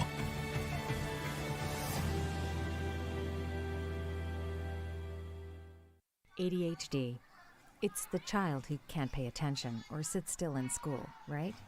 The answer may be yes. Attention Deficit Hyperactivity Disorder, or ADHD, can be complicated and it can last a lifetime. Living with a condition can sometimes be a challenge. It may take years to accept a formal diagnosis, and it's not always easy to find the right treatment plan. Did you know that up to 75% of children and adolescents with ADHD have at least one additional mental health condition that also requires a comprehensive approach to treatment?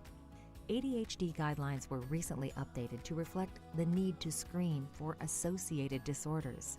Be sure to talk with your child's doctor about proper screening and visit moretoadhd.com for additional information. That's moretoadhd.com. This message has been brought to you in partnership with ADA, ACO, and CHAD. Welcome back to the Man of the Match with Alex Donno. You can reach out anytime on the Onside Sports Line, 888-441-4623. That's 888-441-4623.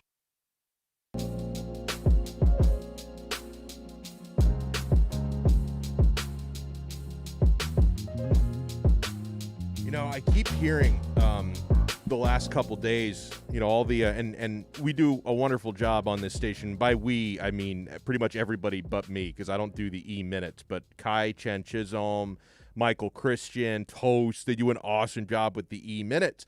And I keep hearing on the E-minute, like everyone in the video game world is all angry about how the consoles are now like charging you to play online games. Like PlayStation is charging you to play the games online.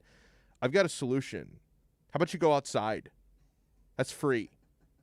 You're going to bitch and moan. I mean, nerds. Get a bitch. Oh, my God. They're charging me $4.99 to play MLB The Show. Oh, no. Or what is that? I got to pay $57 to download MLB The Show. Pick up a bat and go outside and play. Sometimes, listen, I love video games. Not that much because I pretty much suck at every video game made after 1992. That's when I peaked. I peaked around Street Fighter 2. Was all downhill after that for me. Super. But I do get kind of annoyed when people spend so much time perfecting skills on video games when they could be perfecting real-life skills. Do you know what really upset me, Tito? I don't know if this is still popular, but do you remember there was a good 5 or 6 year span where everyone was playing Guitar Hero? Like people were spending.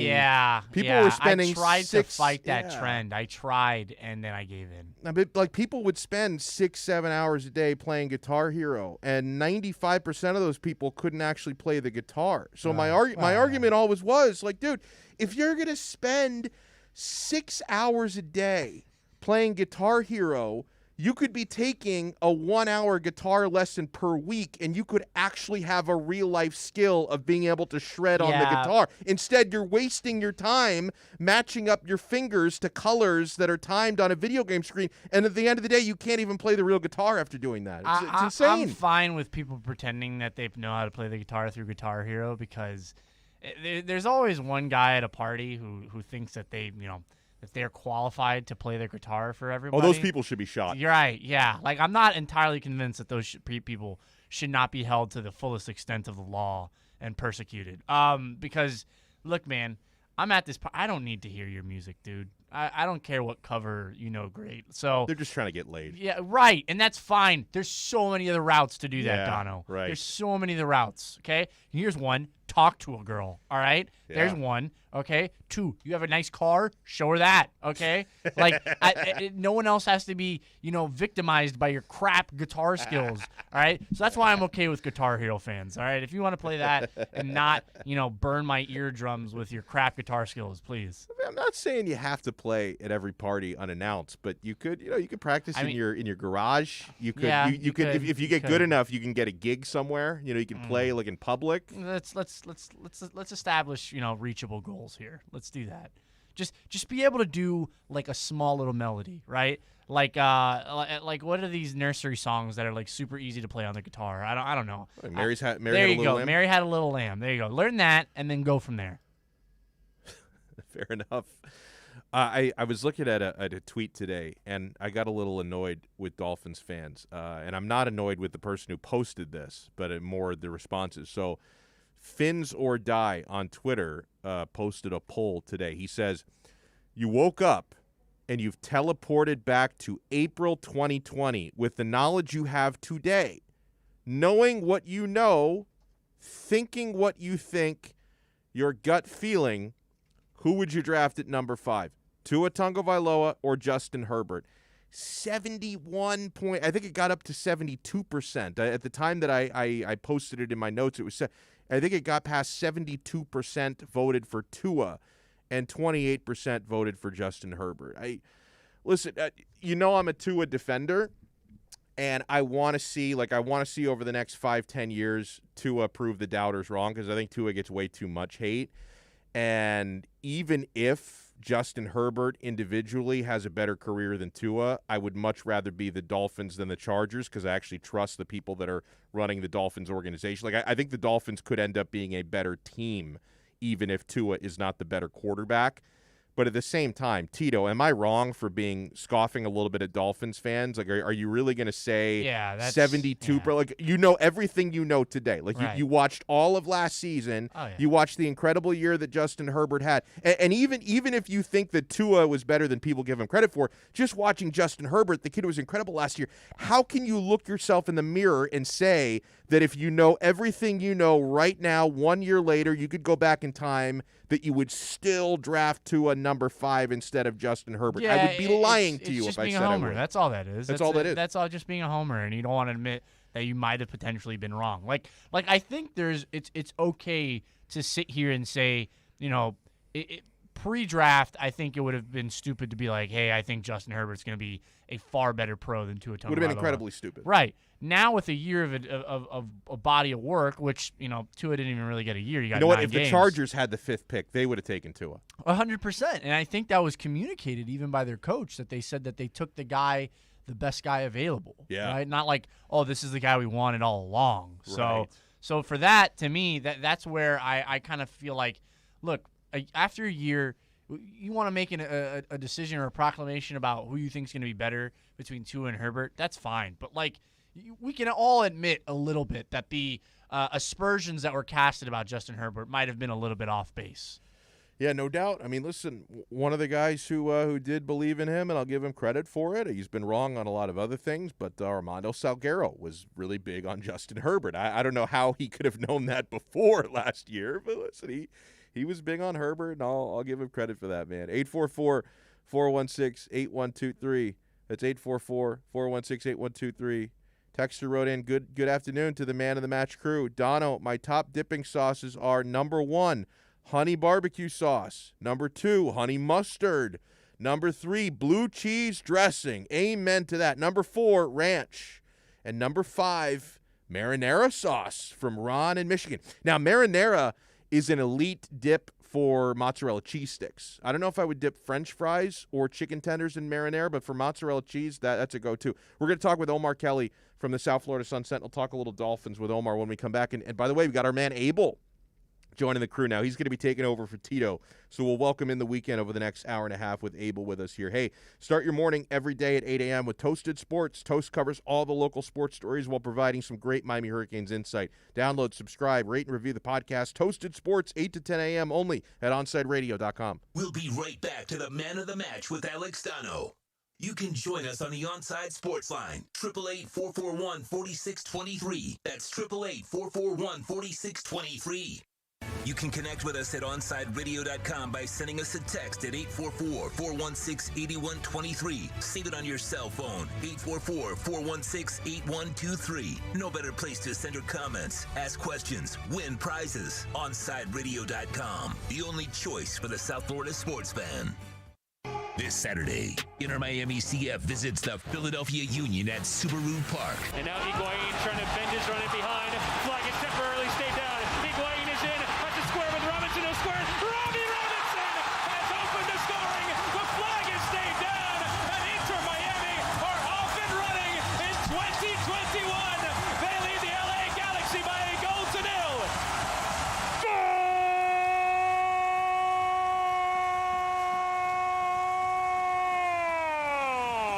Join OnsideRadio.com as we broadcast live from Dangerous Minds Brewing Company in Pompano. Our pregame broadcast watch party starts at 7 p.m. Game time is 8 p.m. Listen to all the games by going to our website at OnsideRadio.com and download any of our apps. Follow Inter Miami CF all year long on your home for football. OnsideRadio.com. Hey everybody, it's Good Greek Moving and Storage, and for over 2 decades, they've been entrusted to handle all of your moving and storage needs. And now, Good Greek is the official mover of Inter Miami CF. And if Inter Miami trusts the Good Greek, you should too. For the best move ever, whether it's across town or across the country, go to GreekMoving.com. That's GreekMoving.com for Good Greek Moving and Storage, the official movers of your Inter Miami CF. Riddle me this, with all this sizzling meat and crunchy veggies nestled between toasty flatbread, who should get credit for Papa John's new papadilla? The person who invented pizza or the person who invented folding? Well, whoever it is, a tip of the tongue hat to you, sir or madam. Get a new papadilla, 4 flavors, just $6 each. Better ingredients, better pizza, better than a sandwich, Papa John's. My daughter Brinley is here at St. Jude. Coming here was literally life or death, and it was so scary. But St. Jude is fighting for one goal, like this one mission, life. And that gave us hope. We haven't received a single bill from St. Jude, so I really can just focus on what's best for Brinley. Finding cures, saving children. Learn more at stjude.org. Keeping you informed in the world of sports.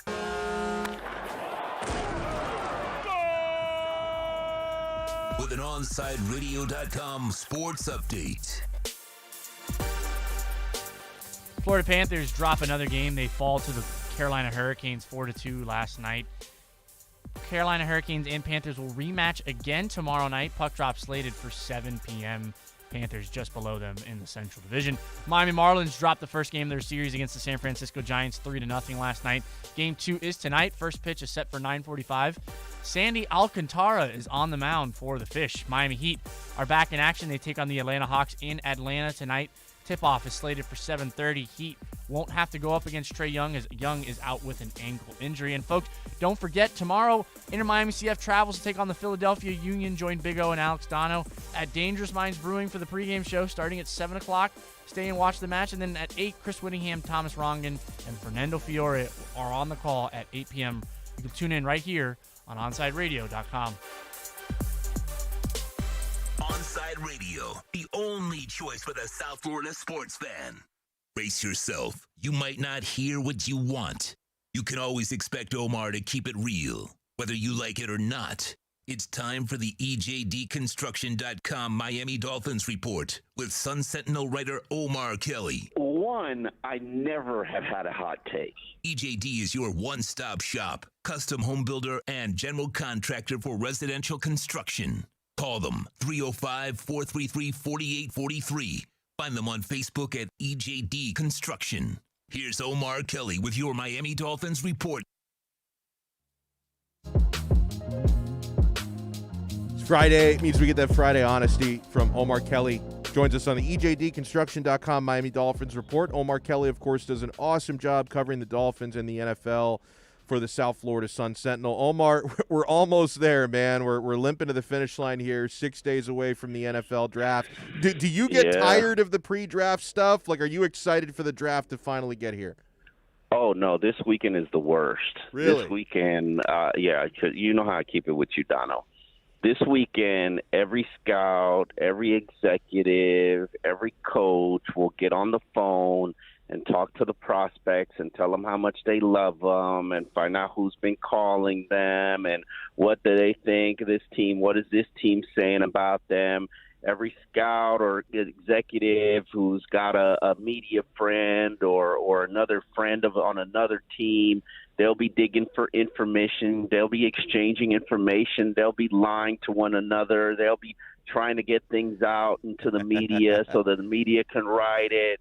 It is the worst.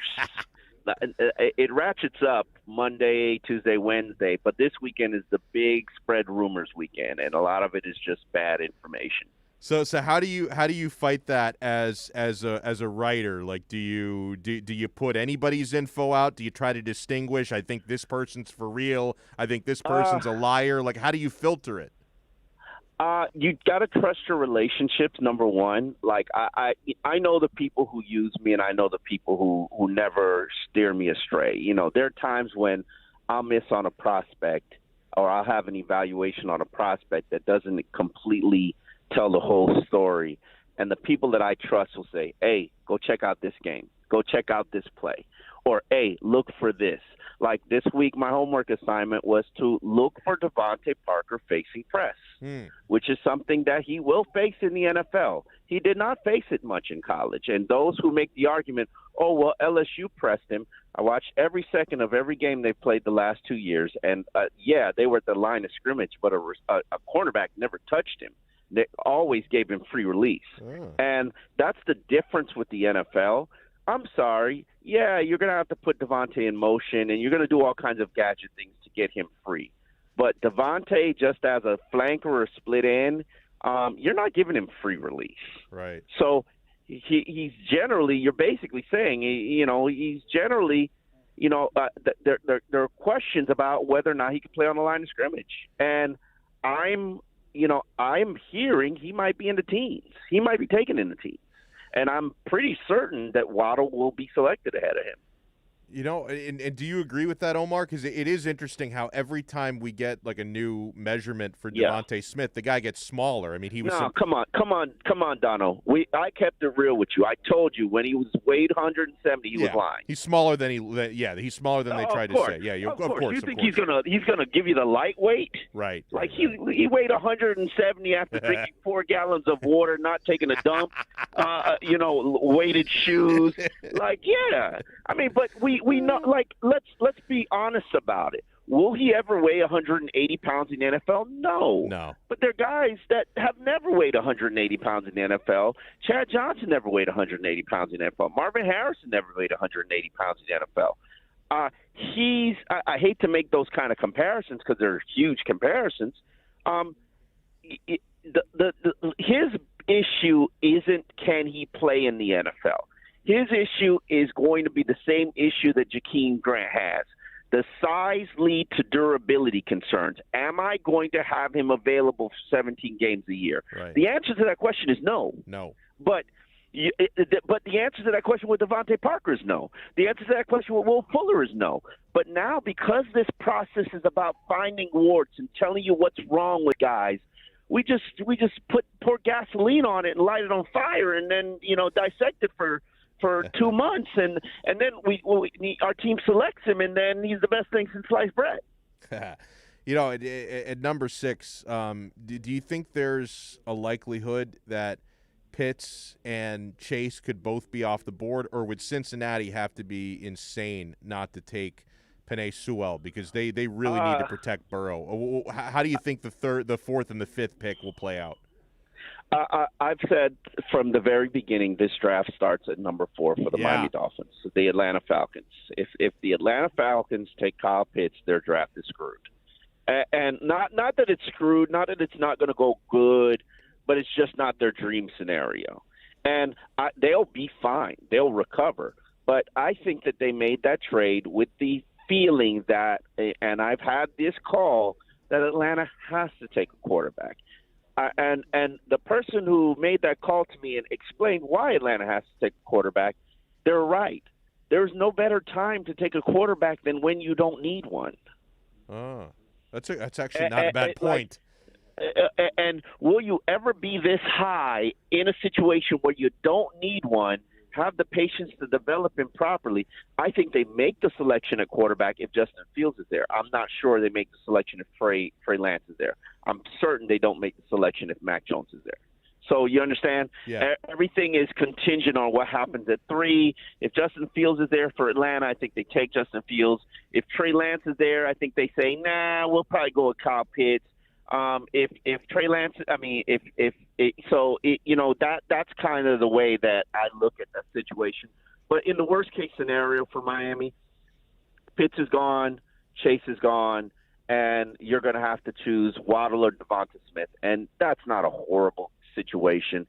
The question is, which way do you go? And I've been back and forth all week with this decision. And the good thing is, I only have to watch one team's film. Yeah. And it gives me a greater, more thorough evaluation of Tua, more thorough evaluation of the RPO, more thorough evaluation of Najee Harris. So it's like more thorough evaluation of their offensive linemen. So I've been just overdosing on Alabama football for the last week. Omar, sometimes bad narratives just don't die. Like, I'm reading a piece in Pro Football Talk today, and Mike Florio is writing about how, hey, the Dolphins at number 6, they could still be thinking quarterback because they could still maybe get Justin Fields. And it's crazy. Like, Omar, can you imagine any universe where the Dolphins take a quarterback at number 6? Because I'm having trouble seeing that. They flat out said they're not taking a quarterback. Right, I actually believe them on that one. I mean, they've told us that like 3 times. Yep. Tua is our quarterback. Hello? Yeah, I'm here. Okay. Yeah, no, I heard somebody in the background. It was weird. No, there is no question. You know what it is, Omar, just to take you behind the curtain, I think they're testing the line out to because we're going to have a remote from Dangerous Minds Brewing Company tomorrow for the Inter Miami game. I whatever you heard in your headset, I couldn't hear it, but I think that they're testing the line out there, so you probably Gotcha. the Okay. wires probably got crossed. What was I saying? They're not going to take a quarterback. Everything is just about getting clicks right now. I'm not a big believer in doing click journalism, and Dolphins aren't taking a quarterback. If they were taking a quarterback, and not that I think it's a bad idea to take a quarterback, because I actually would. Oh. But if you didn't just go sign Jacoby Brissett, right? I like Kellen Mond. I would have loved for them to add him to the roster and develop him and see where he goes and have a backup for Tua that's young and developmental. But that's another day. The Dolphins are terrified to death of quarterback competition and dividing the locker room.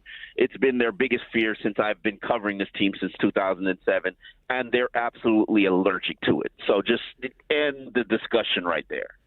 You and I are both enamored with a certain Alabama running back who, may or may not be there at number 18. Omar, do you think, and I don't want to name him because I don't want to jinx it, right? And I think you do the same thing. So if he's there, what do you think they do? Do you think they might say, well, we really need an edge rusher. We don't necessarily need a running back as badly right now. What do you think they do?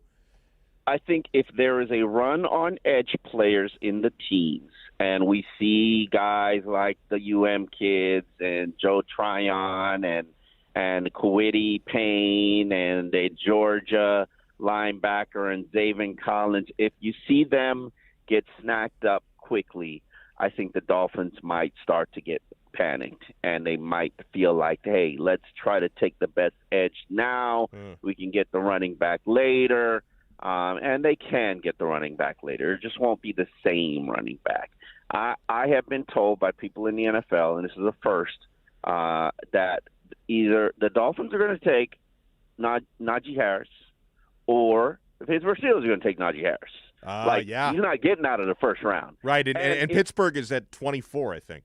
Yes, and if for some chance neither of those two teams take him, and I also do believe that Arizona at 16 could take him before Miami. Yeah. If by some chance he's not taken by any of those teams, his former coach in Buffalo is Brian Daboll is going to take him at 30.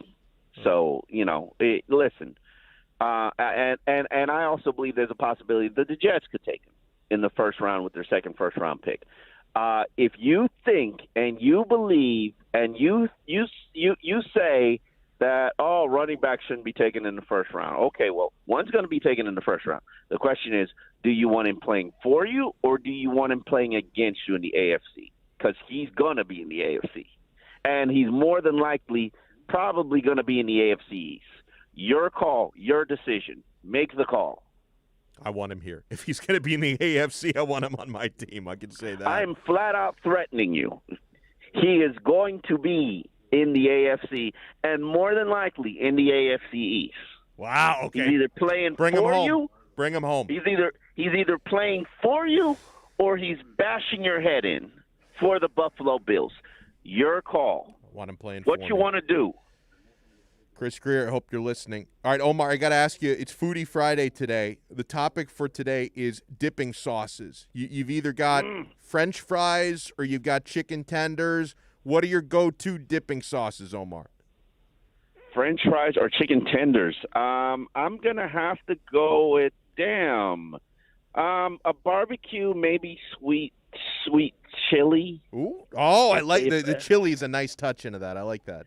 A sweet chili. I'm actually sitting outside of Papa John's right now, and this is an interesting story because we're talking about dipping sauces. I'm not a huge fan of Papa John's pizza, but I am a huge fan of their garlic sauce, which goes well on any pizza. Me too. And I will come and I will order one Papa John's pizza maybe once every 3 to 4 months, but I will get 8 garlic sauces, and I will pay the 50 cents for them because they bring out every single pizza that you eat. So I'm going to have to, it's not for chili, but since we're talking about dipping sauce, I'm going to go with Papa John's garlic sauce. Yeah, I remember, when I used to cover the Dolphins with you guys, sometimes they would bring Papa John's to the media room, and like people were fighting over that garlic sauce because there's usually only one of those per pizza, right? So if there's like 4 pizzas back there, and there's like 20, 25 media guys, they're all fighting over the sauce. Were you part of the era where I fought hard for toppings? Because we used to only get cheese. Yes, that's right. I remember that. You fought for. Yes, I do remember that. I will take all the credit for toppings. Wow. Well, you're a true pioneer. You made the media room a better place. Like, why couldn't we have toppings? Yeah, it seems so obvious to have toppings. Like, yeah, it just didn't make any sense to me. I was such a rebel rouser. I fought for toppings. Oh man, well listen, excellent job as always, man. Give your daughter a hug. How old is she now, Omar? How many weeks? She's 1 month and 3 weeks. Oh, awesome. So she's going to be after the draft. She's going to be 2 months. So we're going to celebrate when Daddy's done with all his working. But she likes watching football. Strangely enough. Oh, that's great. I mean, hey, dude, my kid is 3. I finally got him into sports within the last month. I had to fight this for 3 years, Omar. Okay, and which one is he in, soccer? Mostly soccer, but you know what? He also he basically kind of like Dad. He likes everything but baseball. Like he's into soccer. He likes basketball. He likes football. He even likes hockey, but baseball bores him. Yeah, boy, join the club. Omar Kelly does an awesome job covering the Miami Dolphins in the NFL for the South Florida Sun Sentinel. Any material, Omar, that you just dropped or anything coming out this weekend you want to plug? My top 25 players in this draft, which has taken me a while to put together, is dropping probably on the site today. And then my final mock draft comes out on Sunday. So, yeah. And until then, I'm just going to do a lot of homework. EJD Construction does a phenomenal job. Help me out. They help me out with my plumbing. You definitely should call so you can get the hookup too. Love it. Omar, thank you so much, man. Have a great weekend and try not to work too hard. Donno, you know home ownership. It just never ends. Yeah, I know it, man. I know it. Great stuff there. The EJDconstruction.com Miami Dolphins report. Always a great work there by Omar Kelly from the South Florida Sun Sentinel. We will wrap up the 4 o'clock hour after this here on OnSideRadio.com. Hey, every Monday, Heat and NBA fans can catch the best hour of basketball talk when Ethan Skolnick and Ira Winterman host the Palette Rack City Inside the Paint show. Listen to 2 of the most knowledgeable and connected reporters in the business. Get year-round insight every Monday from 10 to 11 a.m. with Inside the Paint on the home for hardcore basketball fans, OnSideRadio.com. This has been the EJDconstruction.com Miami Dolphins report with Omar Kelly. From additions to home remodeling, call Eric at 305-433-4843. Count on a company that's an A-rated member of Angie's List and the Better Business Bureau. EJDconstruction.com.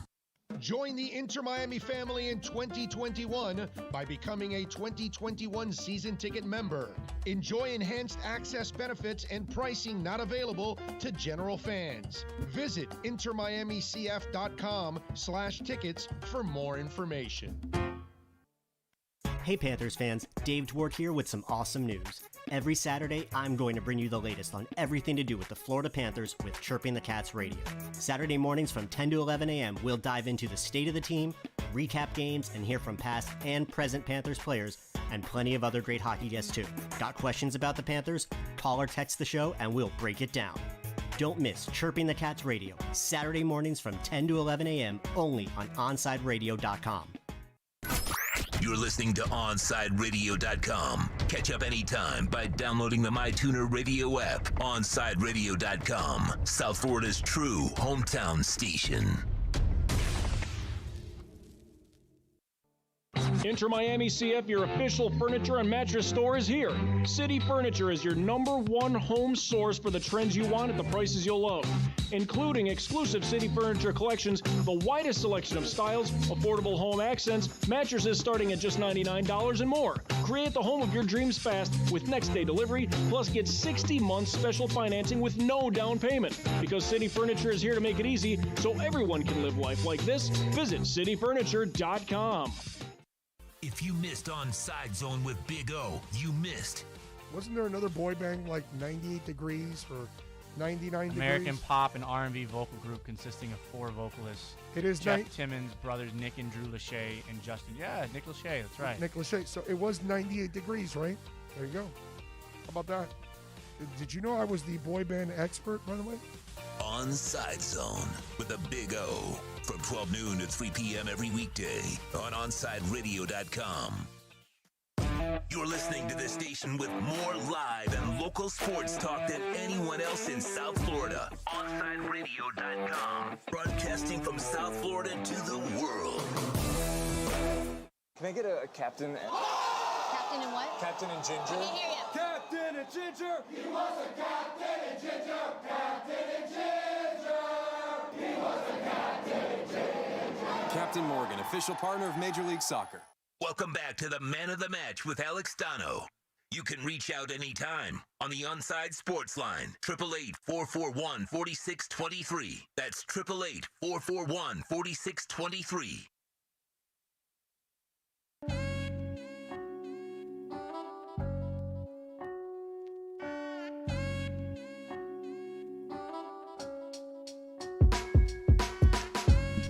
Thanks again, Omar Kelly from the South Florida Sun Sentinel, for joining us.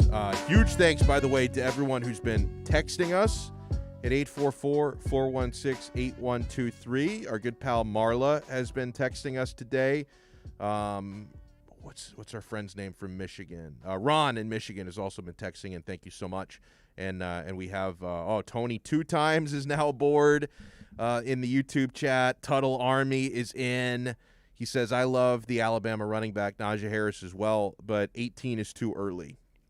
Yeah, it's a really tough one for me because my normal rule of thumb is, over the last 10, 15 years, we've just really seen the running back position evolve. A lot more running back by committee. I can remember less than 20 years ago when you used to have every team used to have like a featured back. Like every team used to have a guy, and if you didn't have a guy, you're in trouble. But you used to have a guy who would get, 25, 27 carries per game, and the offense would go through them. And you don't see a lot of that these days. You see more running back by committee. We see teams devalue running backs a lot more in the last decade and a half. And a lot of times, unless you're just truly special, a lot of these running backs kind of get used up and spit out by the time they're 27, 28 years old. But I still think that on occasion you can have like a rare special talent who can become, more of an Adrian Peterson type, like a featured back for many, many years. And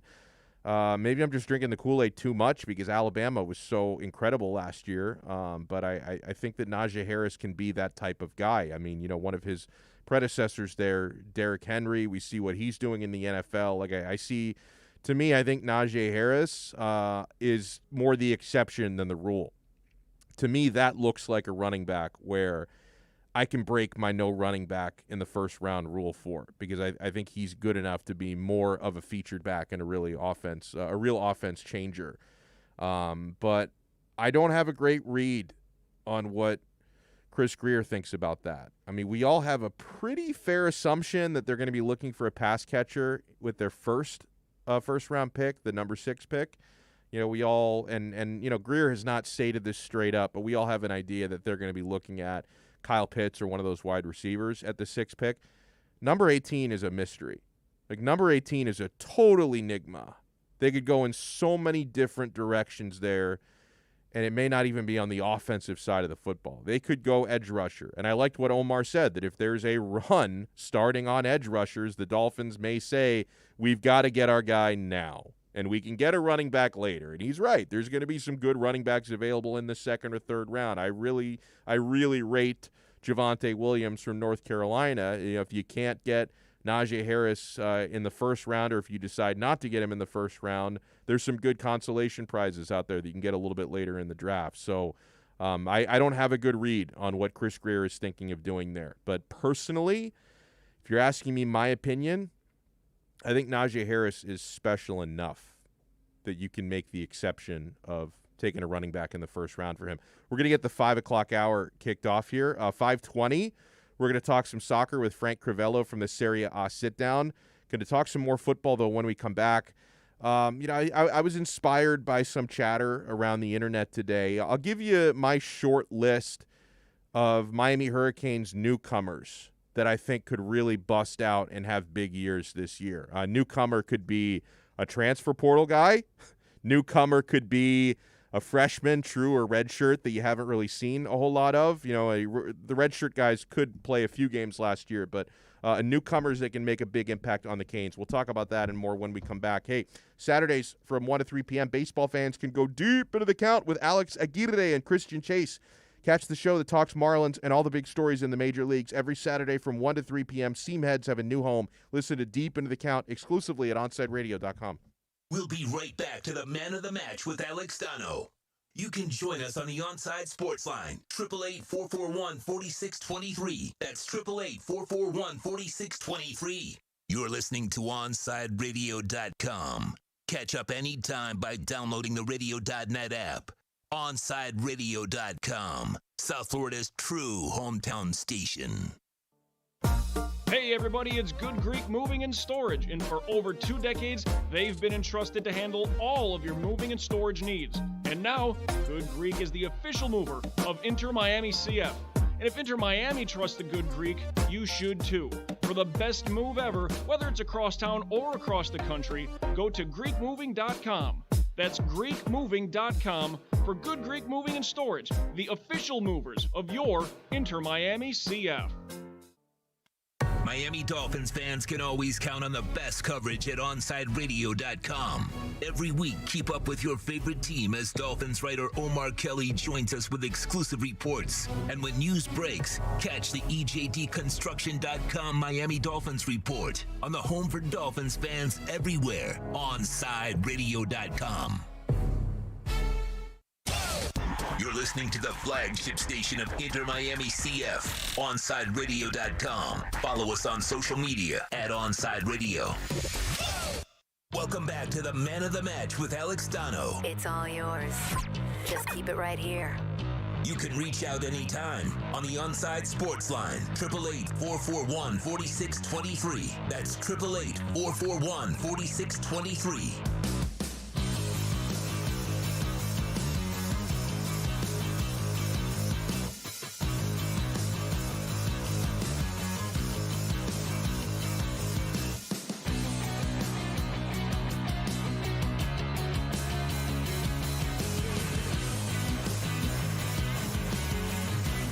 Yeah, 5 o'clock hour, Man of the Match with Alex Donno. Oh, I'm Alex Donno here on OnSideRadio.com with you until 6 o'clock. One more hour until the weekend officially starts, my friend. Whew, I'm going to have to do my heavy drinking tonight because, tomorrow's a work night. And I am gonna try a beer after the Inter Miami game tomorrow because we're gonna be a Dangerous Minds Brewing Company. But that's a work night for me. I'm gonna do some damage there food wise. I'm gonna be it's gonna be my first time tomorrow at Dangerous Minds Brewing Company. I've never been there before. I've heard amazing things. Been on their website. Big O and Sean Stanley have been out there, kind of getting our broadcast position ready over the last few days, and they've told me wonderful things. Big O actually tried some of the food out there. He says they have really good pizza. So I'm looking forward to trying that tomorrow at Dangerous Minds. And, of course, it's a brewery. So they've got a really extensive beer menu. And I looked through the beer menu. They've got some IPAs that look very promising. They've got a Hefeweizen. I like that. I like that German thick wheat beer. Like, basically, Abel, my motto is whether I'm drinking or eating, give me as many carbs as possible, and it's probably going to taste awesome. That's sort of my go-to. Is this a remote? Yeah. The remote for tomorrow. How come I haven't heard anything about it? I haven't been invited. I like to drink. You are invited, my friend. Thank you. Are you? As long as you're not, I'm assuming. Are you working the game tomorrow from here? Because if you're not, come out to Dangerous Minds. Yeah, you had to be the spoiler, huh? Yeah. So you're working here. Yeah. Okay. Well, listen. What are you gonna do? I mean, you want me to stop off after here with some beer for you? You must be a mind reader. You must be a mind reader. I was just about to say, can you stop by? I may delegate that responsibility to like Austin Robillard. I'm going to tell Austin, hey, why don't you stop by and bring some of these beers? He'll definitely bring me one. That's my buddy. Oh, there you go. So right there, because I'll tell you I'm not doing it. Austin Robillard might. I'm going to tell him to stop by. Hey, man, I tried. Oh, man, because, dude, I am, and it's nothing personal, but I'm so washed. And I'm going to be like, by the time, because the soccer game tomorrow, Inter Miami Philadelphia Union, is probably going to end around like 10:15. Then we've got an hour post game, and I live at the end of the earth. I live down by Zoo Miami. So if you think I'm stopping by here to bring you beer afterwards, that's an Austin Robillard job all the way. Being honest, though, the way you sound, I don't think the beer will make it up here, man. No, listen, I'm gonna be somewhat conservative with it because again, like if I wasn't because O and I were doing the pregame, halftime, and postgame shows, so I have to be coherent somewhat. So I'm not gonna be drinking until like at the maybe I'll have like one pregame beer because I can hold my beer. Like and then the rest are makeups. Yeah, like one beer is not gonna be a problem for me, and then after the game I'm gonna try something else. Like I may go a nice sturdy weedy Hefeweizen before the game, and then an IPA after the game. Yeah, and then call you it got a night. me on that. Anything that's with the word weedy in it, I don't know. I had to try that one.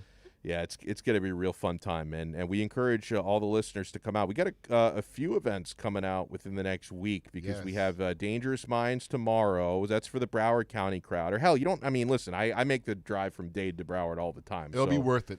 And plus, like for several months, a lot of us weren't driving anywhere. So, you've saved the mileage on your car. Let's make up for it now. Drive. If you're Dade County, if you're up in Palm Beach, come down or up to see us at Dangerous Minds. And then, next week for the Dade County crowd, we're going to be at Sports Grill on Bird Road for Thursday night and Friday night for the first round, and then the second and third round on night 2 of the NFL draft. So, we're not doing these Zoom conference calls that some of the other stations are doing. We're having actual events, man. Let's put the stimulus check to work. Yeah. And you know what? I think I'm actually finally putting mine to a little bit of work this weekend because I have because obviously I'm a married guy. I have no say, no authority. So I've been able to convince my wife that it's the time we need to buy a new television because the TV that we have in the living room, it's starting to get old to the point where there are like these blue splotches that are like kind of on the screen, and it takes me away from the viewing experience. Where do they come from? Like bangs and dings and stuff? I don't know. I Googled it, and apparently this happens to some like older Samsung TVs. Like once you've had them for, and this is not even that old. Like I've actually got an older TV than this one in my house. I think this TV's like 7 years old. I've got one in my much smaller one in my bedroom that's like 13 years old that still works like a champ. So I don't know. The living room TV is a little bit more finicky, but I've finally convinced my wife, and she couldn't care less about what the TV, like she doesn't even notice the splotches. I notice the splotches. I finally convinced her that it's time to replace the living room television. So we're going to be doing that probably on Sunday. We're going to be buying a new flat screen for the living room. So I'm very excited. I'm finally putting the stimulus to work. 60-inch or better. We're going 65. Oh, yes. Yeah. Nice. The one we have right now is a 55. I convinced her, hey, we have space for a 65. And these prices, my God, 7 years ago when we got the 55, the prices were, it's true, the prices were way higher in 2014 than they are now. So you convinced her, huh? Or she liked you? I mean, I convinced her. It's too good of a deal to pass up on. I know, that's right. At least you have that power, man. Mine's have my you-know-what's hanging on her car windshield. Oh, man. mine too. Mines are gone. Believe me. I've been dropping hints about the TV for 4 months. That sounds about right. It's taken this long to get her to say, okay, this weekend we should get a new TV. Oh man, hey, but before I bring up some Kane stuff, I wanted to ask you, Abel, for the Foodie Friday, your take on dipping sauces, my man. If you're thinking of the ultimate dipping sauce, either for some French fries or for some chicken tenders. Because my favorite is Buffalo Blue, like the Buffalo Blue cheese. Blue, yeah. Oh. That's pretty good. One thing that I can tell you before I tell you my best. Yeah. I do not agree when I walked in to the beautiful studio here at Inter Miami. When I walked in, you said something about marinara. I said marinara if it's for mozzarella cheese sticks. Okay. Yeah, no, okay. I specifically said you don't dip French fries in that. No. You don't dip chicken in that. That's for mozzarella cheese. Because somebody, I can't remember if it was either one of like maybe one of the texters, or maybe Omar might have said something about marinara, and I was saying now for cheese sticks, yeah, but anything other than that, no. Well, one of my favorite ones is spicy honey mustard. Oh, that's pretty good because honey mustard made my list. But if you can spice it, that's even better because I can eat spicy anything. I put a hot sauce on everything. Yes. You said fries. You need the big wedges, potato wedges with spicy honey mustard. Oh my God! Just talking about it makes my mouth water. Yeah. This is what I do on Fridays. I make people hungry. Yeah. You were here for Foodie Friday last week too, weren't you? And I left out of here starving. Yes.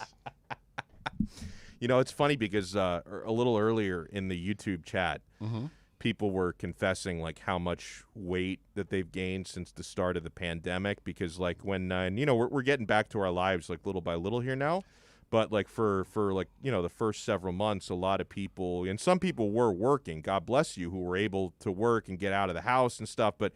A lot of people were just cooped up in the house for several months, and they were just eating. They were getting takeout. They were cooking, and everybody in the chat was like, "Oh, I gained 10 pounds. I gained 20 pounds." These are the sort of segments when we do Foodie Friday, we inspire weight gain. I don't know if that's a good thing, but we inspire it. Well, it definitely inspired me. You want to blame the pandemic? I think I gained about 40 pounds. Wink, wink. Yeah, I gained probably 8 to 10 pounds during the pandemic, and that's being conservative. Very conservative for myself as well. Yeah. I can use any excuse to eat, man. And drink, too. Donno, you know what? We need to go out one day. We should, man. Yeah. We need to go out one day. Town. Designated driver, though. Yeah, true. We'll get Austin Robillard to drive us. Definitely. Does he have a license? I don't even know if that dude's 21 years. He's 16? I don't think he is. He's about like 19 and a half or something.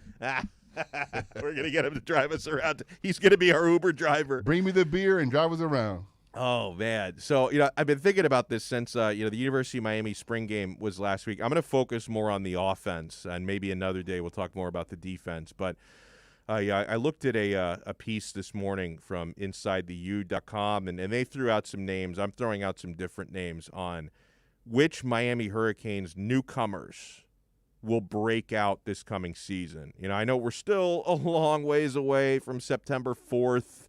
We're about 4.5 months away from the Miami Hurricanes opening up their season against Alabama. But I think we're going to have a number of either transfer window players or redshirt freshmen that can really step up this year. I think that there could really be a bit of a revolution at the wide receiver position, and based on the inconsistency there last year, I would welcome it. I'm really high on grad transfer Charleston Rambo from Oklahoma. You saw what he did in the spring game. You heard about everything he did earlier on in the spring with the stuff we couldn't watch.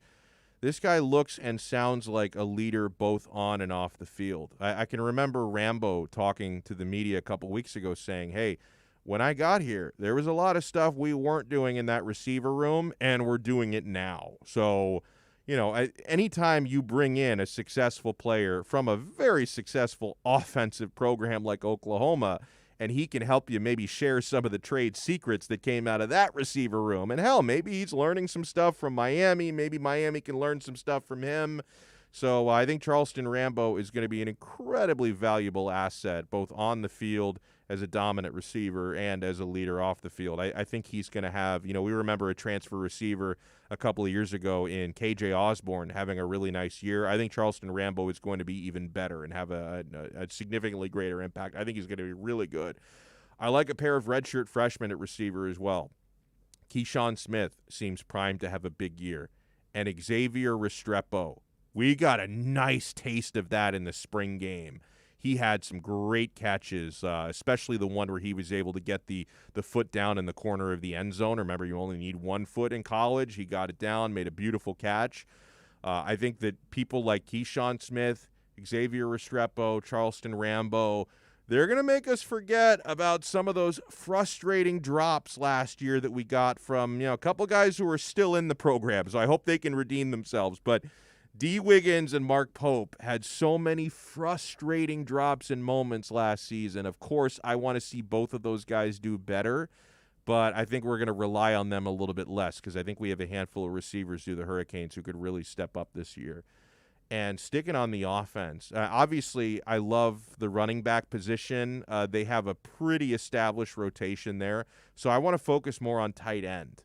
I'm really bullish on the tight end position at Miami. I don't think Miami is going to miss Brevin Jordan very much. Great player. Missed a little bit too much time for my taste due to injury. I mean, Brevin Jordan, I hope he has an awesome NFL career, but I don't think the Canes are going to miss Brevin Jordan as much as some people think. Obviously, this guy not a newcomer, but Will Mallory, we know him already very well.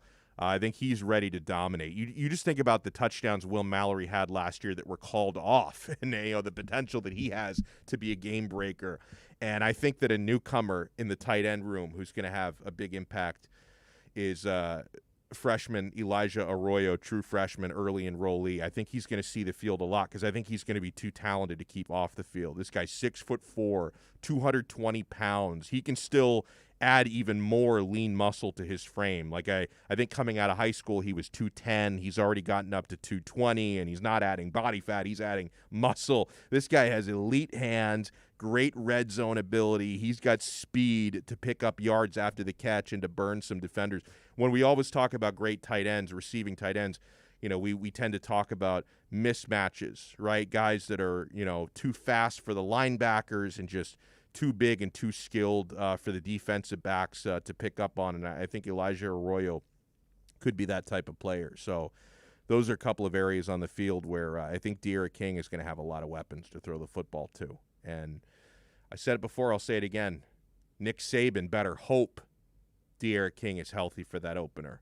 Because if you see Jake Garcia, your ass is grass. That guy looked awesome. That guy is the future of the quarterback position. You better hope it's De'Ara King, because it's De'Ara King's job when he's healthy. You don't even want them to unleash the secret weapon of Jake Garcia, because Nick Saban, you're in huge trouble if your true freshman goes against our true freshman and Jake Garcia. That guy is going to cook the Crimson Tide on September 4th. So, no, it's probably going to be De'Ara King going. And De'Ara King, we talked about this yesterday. At least I had this in my notes yesterday. Has the 6th best odds to win the Heisman Trophy. So people are thinking he's not going to miss any time, and I like that. All right, we're going to talk some soccer and some food with our very good pal, Frank Crivello from the Serie A sit-down. He's going to join us after this here on Onside Radio. Hey, every day at Onside Radio, our hosts sit down at the round table to tackle the most important local and national sports headlines. The round table is podcasted daily, so search Onside Radio on all platforms, subscribe, rate, and review to listen to all kinds of station segments. OnsideRadio.com is the home for South Florida sports. We'll be right back to the Man of the Match with Alex Donno. You can join us on the Onside Sports Line, 888-441-4623. That's 888-441-4623. You can now watch Onside Radio daily by subscribing to our YouTube and Twitch channels. Search Onside Radio. Log on, subscribe, rate, and review Onside Radio on YouTube and Twitch. Find out why Big O has a face for radio. OnsideRadio.com, South Florida's home for real sports talk. This Saturday, Inter Miami CF visits the Philadelphia Union at Subaru Park. And now Higuain trying to bend his run it behind. Flag is temporarily stayed down. Higuain is in at the square with Robinson. He'll square. Robbie Robinson has opened the scoring. The flag is stayed down. And Inter Miami are off and running in 2021. They lead the LA Galaxy by a goal to nil.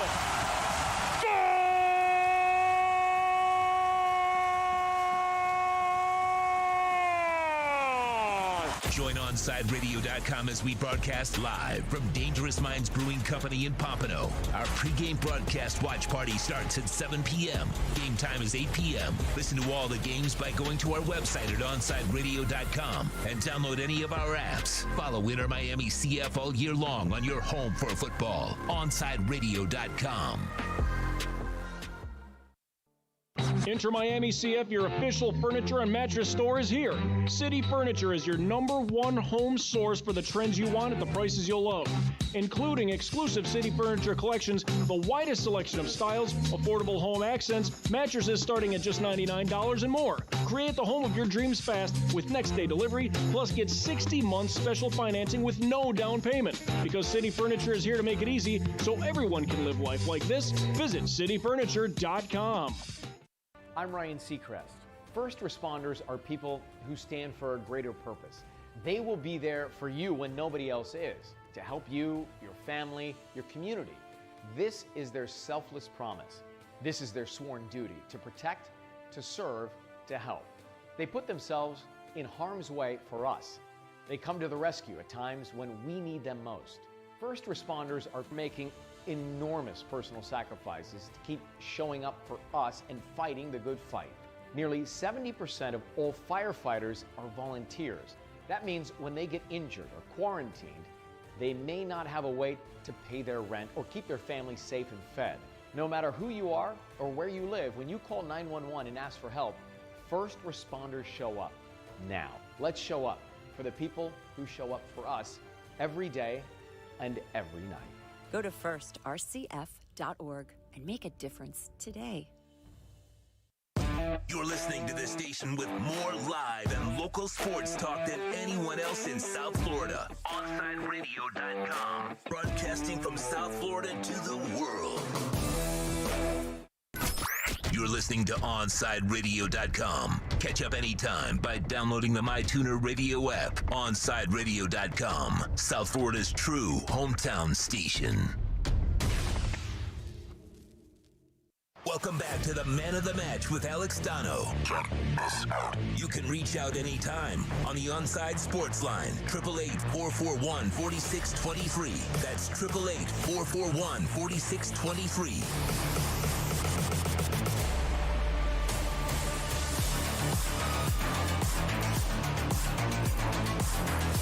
Our next guest is someone we love to talk soccer with, to talk a little food with as well. Frank Crivello. He does an awesome job on the Serie A sit-down podcast, and they tape it live. They recently made the move from Tuesdays to Sundays. And I told you, Frank, a couple weeks ago, I think the Sunday idea, and I think you guys did this because it was just better for your schedules, which is fine, but I also think the Sunday thing works out pretty well because you're reviewing the matches that are so fresh. And I remember you saying, well, it gives us less time to prep, but I think I've heard you guys do 2 of the Sunday episodes now, and they've sounded great. So I don't feel like your preparation has suffered very much. How's that been going for you guys? Oh, it's been going great. Thank you very much, and thank you, of course, for your listenership. We don't get the extra couple of days to kind of break everything down. We're kind of speeding through some of the highlights. We're kind of speeding through everything that we saw, but we can capture things. And when you got to cover every team and you've watched them all season long, I think at this stage of the season you kind of know what you're getting with everybody. So right. So that makes it a little bit easier too. No doubt about that. And listen, before we get into some soccer, I know that you love to weigh in on the Foodie Friday topics. And today, Frank, it's all about dipping sauces. You have yourself some French fries, or you've got some chicken tenders. What are the go-to sauces in the Crivello household? Okay, well, first of all, the ketchup, the ranch, the barbecue sauce, that's all child's play. That's all obvious. Yes, and that's for my that's for my kids. I have not had it in my house lately, but and there's a restaurant that serves it, and there may be restaurants down by you, but I'm going to throw one out there. I don't think anyone has brought this up yet on your show, but now Vincent Vega in Pulp Fiction said, mayonnaise on fries. They just didn't like the idea when he was out there in Amsterdam and all this other stuff. But let me tell you something. Okay. You blend a little Sriracha with that, a little Sriracha mayo. I'm telling you, there's a restaurant here in the Milwaukee area that's what they serve it with. It is amazing. I'm totally down with that, by the way. It sounds amazing. Yep, I will dip anything fried in that. I have no problem with it whatsoever. I mean, fries, chicken tenders, battered fish. I mean, it's it works for just about anything that you're throwing in the deep fryer. That sounds like that would be good with fried zucchini. Do you ever eat that? Like that's always really good with a dipping sauce. I could see that going well. Sure. Yeah, that would go well with that too. Absolutely. Not bad. Absolutely. Even zucchini flowers. Most of your listeners don't know what that is. You and I do. Yeah, I talked about that before, Frank. I can remember when my nonna, may she rest in peace. Like she always, she lived over in Italy. We'd go over and visit her, and the first time I had this when I was a kid, I thought it was the oddest thing, where she deep fries these flowers, the zucchini flowers, and it was weird the first time I tried it because I saw them like before she put them in the batter and everything. I'm like, oh, I'm going to eat a flower, but at the end of the day, it basically just tastes like batter, and it tastes incredible. Yeah, you can't go wrong with it, and it's the Italian way to not waste anything. Yeah, just take the whole. Yeah, just we can do something with that whole thing. We don't need just the vegetable. That's really fantastic. Frank Crivello joins us from the Serie A sit down. It was the first half of this week, especially, Frank. It was pure chaos. I mean, any of our listeners who are fans of European football clubs, social media was basically burning down between Sunday evening and Tuesday evening with all of the reaction, most of it very angry, to the European Super League and the seeming, quote-unquote collapse of it by Tuesday night. Now, I know that we've had some clarification over the last day or so that now allegedly the Super League is not dead, it's just suspended, and these teams can't technically leave, or they'd have to pay fines of like 300 million euros. So I don't know. What's your take on the rise and fall of Super League? And is this something that was, and I did hear your take on it on the Serie A sit-down, which I thought was excellent. So is this something that really offends you to your core as a traditionalist of the game? The way this was specifically presented offended me. The timing of it offended me. Now, I'm no stranger to European Super League. They've been talking about this for decades now, ever since money became more prominent in the sport. Right. This has been a conversation. You can go all the way back to when, and you could go all the way back to the Bosman ruling back in the mid-'90s that lifted a ban on or lifted the limit on how many European players or how many foreign players you could have in your team or have in your lineup. From there, clubs invested a lot more and then just went out and bought whoever they wanted instead of buying their domestic players. And from then, that just attracted interest and money kept pouring in and brands started growing and all this other stuff. So there have been formats that have been presented with some sort of promotion and relegation where it is tiered. It involves the other countries. It involves, the better teams from the other countries. There was just an exclusivity to this that I just didn't like. And the other part that I didn't like about it was that there was no accountability. Yeah. You would have 20 teams, and no matter how badly you played, no matter how poor your team was, you were going to get a king's ransom of money, and you were going to stay in this league. That just speaks against a lot of the things that we're passionate about with this sport and what makes it unique. 17th against 18th, with 5 games left in the season and 3 points apart is a huge, huge game. It's, and you do it under this format, 17th against 18th, you could play it in a parking lot. No one would care. It's just, it's the way it was presented, and it was really, really disappointing. I don't think we're free from a Super League. I think there's going to be one, but I think it needs to be a little bit more smartly thought out than this one was.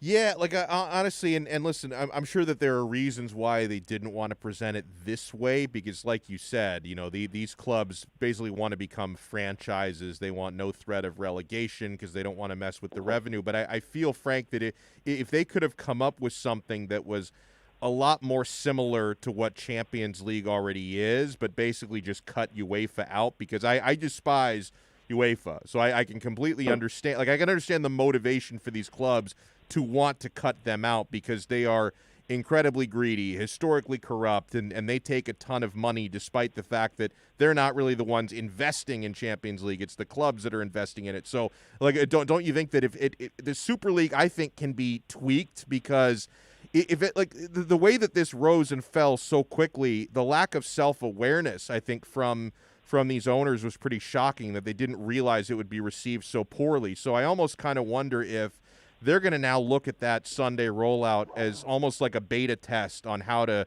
tweak it the next time they try to roll it out. Say, hey, we made a lot of mistakes. We need to do it differently. Because if they can come up with something that's more similar to the current Champions League format but cut UEFA out of the formula, I don't think fans would have revolted nearly as much. What do you think?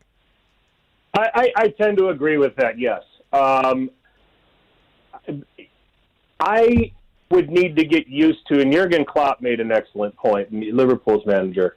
You know, it would get really, really boring to watch Real Madrid and Liverpool play each other twice a year for 10 years. Or he said, I'm paraphrasing him. Where the beauty of something like the Champions League is that it brings that kind of matchup, a lot more infrequently, but enough to whet your appetite as a neutral fan to be interested in watching.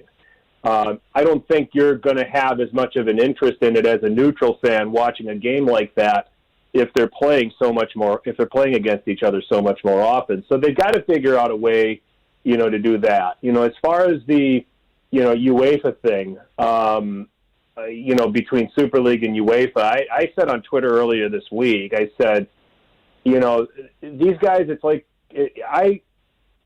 I would compare this to watching a professional wrestling match of heel against heel, where you don't care who wins, and the only way you're going to be satisfied is if each of them get out of there with a broken neck. So, so that's the, and I don't have, because I don't hold UEFA in the highest regard either, nor do I hold FIFA in the highest regard. Yeah, but there's got to be a meritocracy to what's being done here. There's got to be involvement with clubs that have deep, deep history in the European landscape, but the Champions League format has kind of left them behind a little bit too. Mm-hmm. And we're talking about the likes of a Porto, who actually did well this season and got to the last 8. An Ajax, who were very, very successful. We may not see an Ajax like they had in the mid-'90s or in the early '70s, but they're still a reasonably, talented outfit. And I would like to see something that would involve clubs from the smaller nations of past European pedigree, because I still think that they belong in this conversation as well. Really well said. Last thing I want to make sure we get to here with Frank Crivello from the Serie A sit-down. Of course, you and I both hold the Serie A very near and dear to our hearts. We support clubs, different clubs in the city of Milan, and the Champions League race, Frank, is getting really exciting down to the wire in Serie A. There are 6 match days left. For most teams, I think Lazio have 7 match days left in Torino. But I look right now, the separation between second place, which is occupied by AC Milan, and 5th place, occupied by Napoli, who have been in great form lately, is only 3 points. There are only 3 points separating 4 clubs, fighting for 3 Champions League spots. So how do you think that plays out with Milan currently in 2nd, Atalanta in 3rd, Juventus in 4th, Napoli in 5th? Who do you think ends up taking those spots? Well, first of all, I think Napoli's going to get in. They've been playing very well. They're getting everybody back. What place they're in, I don't know. And they have what appears to be the easiest run-in of these 4 teams. They go to Torino over the weekend, which is not a done deal. I mean, obviously they had a great game against Lazio here, won 5-2. Torino has played a lot better of late and are fighting to separate themselves from the bottom 3. Belotti looks like he's starting to come around a little bit. The team is defending a little bit better, not great, but better. And they've got some players like Sanabria and Simone Verdi, who have certainly helped out in the attack as well. So Torino is not the done deal that it might appear to be, but they get Cagliari, Spezia, Udinese, Fiorentina, and Hellas Verona as a run-out. That's as easy as it gets. Yeah. Milan have the most brutal. 4 of their last 6 are away, and those away matches are at Lazio, at Juventus, at Torino, and at Atalanta. And, Milan has gone from it would be a heck of an achievement if they were able to hold on and win this Scudetto to now it would be a heck of an achievement for them to just hang on to top 4. Considering the fixtures in front of them and considering what the other teams have to do. I fear that Napoli will, as a fan of Milan, I fear that Napoli are going to get a European a Champions League place at Milan's expense. The only thing that's preventing me from saying that is that Atalanta and Juventus are also not without their flaws. So this is crazy. I mean, Juventus right now, they have Chiesa out for a period of time. I don't know when he'll be back. They somewhat missed his influence a little bit against Parma, but they ended up figuring that out. But they have given up some really weird goals. Ronaldo struggling to find some scoring form all of a sudden, and it's starting to all come to a head for them. And then Atalanta, for what they can do going forward in scoring, defensively they're very frail. So just if I look at it purely on the fixtures, Napoli, Atalanta, and Juventus will round out the top 4 with Inter winning it. And I hate to say that as a Milan supporter, but this is a very, very tough stretch for them. Yeah, no, it is. And real quick, the other redeeming thing that I would say that Milan would have a chance is because every time under Pioli, it seems like Milan has been backed into a corner. He comes up with something that gets them out of it, and that's one of the reasons why I might say Napoli could get this at the expense of Atalanta or Juventus. So let me just do it this way. It's going to be Inter winning the title. I think that Juventus is going to scratch their way into second. I'll go Napoli third, and I'll go Milan fourth. I think Atalanta defensively is weak enough to fall out of this top 4. I've got to pick somebody to go out at Napoli's expense because I'm convinced that Gattuso's guys are going to make it. Yeah, and even like for Atalanta, they really missed a big opportunity yesterday against Roma because they were in control of that match. They went down to 10 men, and they gave up the game-tying goal. That really should have been 3 points for them. That would have gone a long way instead of getting the draw. But great stuff here, as always, from Frank Crivello. Awesome insight. He and his co-host Richard Carmen do an awesome job on Sunday evenings on the Serie A sit-down. You can follow Frank on Twitter at FTC_21. Enjoy the weekend, sir, and enjoy the sriracha mayo. You got it. Take it easy, man. Take it easy. Really good stuff there. When we come back, this might be the first time in the history of this show that I've talked bowling, but this is a really interesting angle, okay, on what a professional bowler did to honor his late father. This is really cool. I'll get to that on the other side. Hey, Onside Radio understands gaming is a big part of the sports landscape. That's why every day we keep you updated with some of the latest gaming news with Onside Radio's E-Minute, hosted by Toast, Kai, and Michael Christian. If you miss it, it's podcasted daily. So search Onside Radio on all platforms, subscribe, rate, and review. OnsideRadio.com, the station gamers call home. The man of the match with South Florida's own Alex Donno. Weekdays 1 to 5 p.m. on the home for Inter Miami football. OnsideRadio.com. This is the story of a very special woman. In a matter of seconds, she turned herself into a great mathematician or an entrepreneur. Her knowledge was limitless and still is. She could also make monsters disappear, especially those that lurked in the shadows under the bed. Once, this woman put back together a teenage girl's broken heart, which had been shattered in 1,000 pieces, just by giving her a bear hug. She masqueraded as a regular person at work, but as a superhero at home. Everyone knows her as Gabriella. I still call her Mom. Your hero needs you now, and AARP is here to help. Find the care guides you need to help, complete with tips and resources at aarp.org/caregiving. A public service announcement brought to you by AARP and the Ad Council. Hey, hon, what you doing with your phone? Taking pictures? No, I'm asking it questions. Like what? Hey, Bobo, do flowers have best friends? I'm sorry. I'm afraid I don't know that. Hey, follow me. I want to show you something. Look, flowers do have best friends. Whoa. Some answers can only be found in nature. Discover the unsearchable Visit discovertheforest.org to find a trail near you. Brought to you by the United States Forest Service and the Ad Council. Get the brutal honesty every day with the Onside Zone with a big O from 12 noon to 3 p.m. every weekday on your home for sports talk in South Florida. OnSideRadio.com.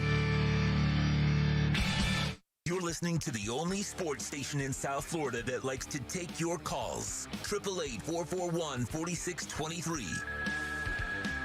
We connect with a South Florida sports fan because we are South Florida. Locally owned and operated. 888-441-4623. OnSideRadio.com. South Florida's home for real sports talk. Look out, world, we're getting strong. The future's here and we belong. She can STEM, she can do more. Like build a rocket and watch it soar. Or clean the oceans and make the world a better place. Oh, she can STEM, so can you. Find a cure, invent something new. There's no challenge in the world that she can't face. She can STEM. Learn more at She Can STEM. A message brought to you by the Ad Council. Keeping you informed in the world of sports.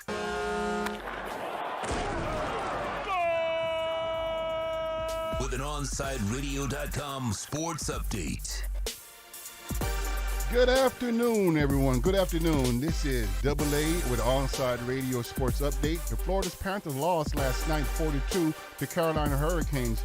The Panthers went 1 for 9 with a power play. That's like totally pathetic. But two skates against each other. Well, the two skates against each other, the puck would drop at 7 o'clock. The Miami Marlins dropped the first game with San Francisco. Game 2 tonight at 9:45 with Sandy Alcazar versus Alex Wood in the pitching matchup. Don't forget, tip-off today, the most important game for me, will be at 7:30. The Miami Heat are in Atlanta tonight to take on the Hawks. UFC 261 this weekend in Jacksonville, and tomorrow enter Miami. CF travels to take the Philadelphia Union. This is South Florida's home for the local sports talk on OnSideRadio.com.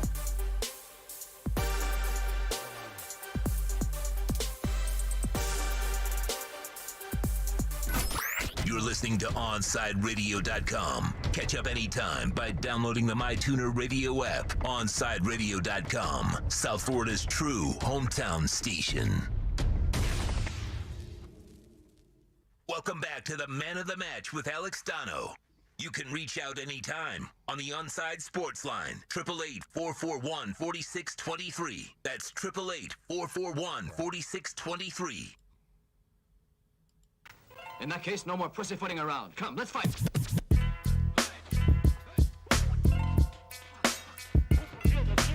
We've thrown out a lot of shout-outs to the YouTube listeners, and thanks for everyone active in the chat. Got some awesome texters as well. We mentioned Marla is on board. Gina is on board. I know Gina loves the Canes talk, and we mentioned earlier, I gave you a few University of Miami newcomers who I think are going to have a big impact on the football team this coming year. And Marla made a great point. Is it too good to be true to expect the field goal kicker to be as successful as his older brother was last season? Dude, Andres Borregales. Honestly, well, first things first, we're going to have him for longer because the brother came in as a transfer, after having a couple years at FIU where, the younger brother, Jose was the older brother. The younger brother, Andres, we get him for the whole career. And let me just put it this way, Marla. I can't give you any guarantees because Jose was excellent, but Andres Borregales was actually the higher scouted and more highly touted talent coming out of high school. Better prospect than older brother was. Andres Borregales, I think he goes by Andy, the one who's now coming in as a true freshman. And he went 3 for 3 at the spring game, for what that's worth. Looked poised, had a really good spring practice season as well, early enrollee, so it's nice for him to get a head start. This is like one of the rare kicker prospects that gets everybody excited. I think he's going to be really good. So I'm not going to make any guarantees that he's better than Jose because Jose did an awesome job at Miami and did an awesome job at FIU, the year prior. And he made 3 or 4 kicks against Miami when FIU ripped our hearts out of our chests. But younger brother Andy is supposed to be better And his name is Andres, right? Because one thing that really annoyed me watching the spring game broadcast on ACC Network was they kept calling him Andre. Like they were making him French or something. Like, hey, come on, bro. His name is, respect the man enough to call him by his name. His name is Andres, or call him Andy. They kept calling him Andre. Okay, I don't think that's his name. I think his name is Andres. But, yeah, no, I wouldn't worry about the kicker position. I think we're in really good hands for the next 4 years. Marla writes, the older brother locked up at least 2 games via long field goals. I think the younger brother's going to do the same thing. What a welcome change that was, because the year before last, kicker position was a freaking nightmare. Bubba Baxa, I don't know how this kid ever got recruited to play major college football. My 3-year-old is a more reliable spot kicker than Bubba Baxa was. My 3-year-old's got a leg, if we're being honest.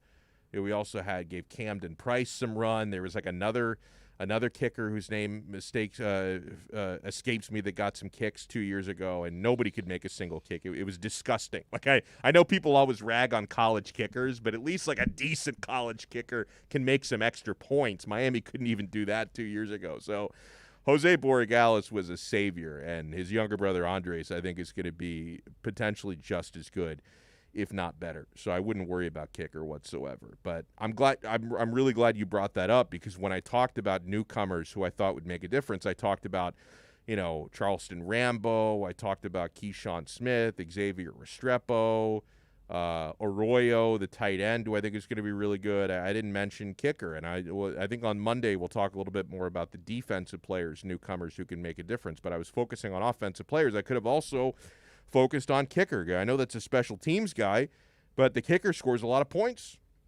And I think Andres Borregales is going to hit a lot of big kicks for Miami. This is a really cool story. First time I've ever brought up bowling on the show.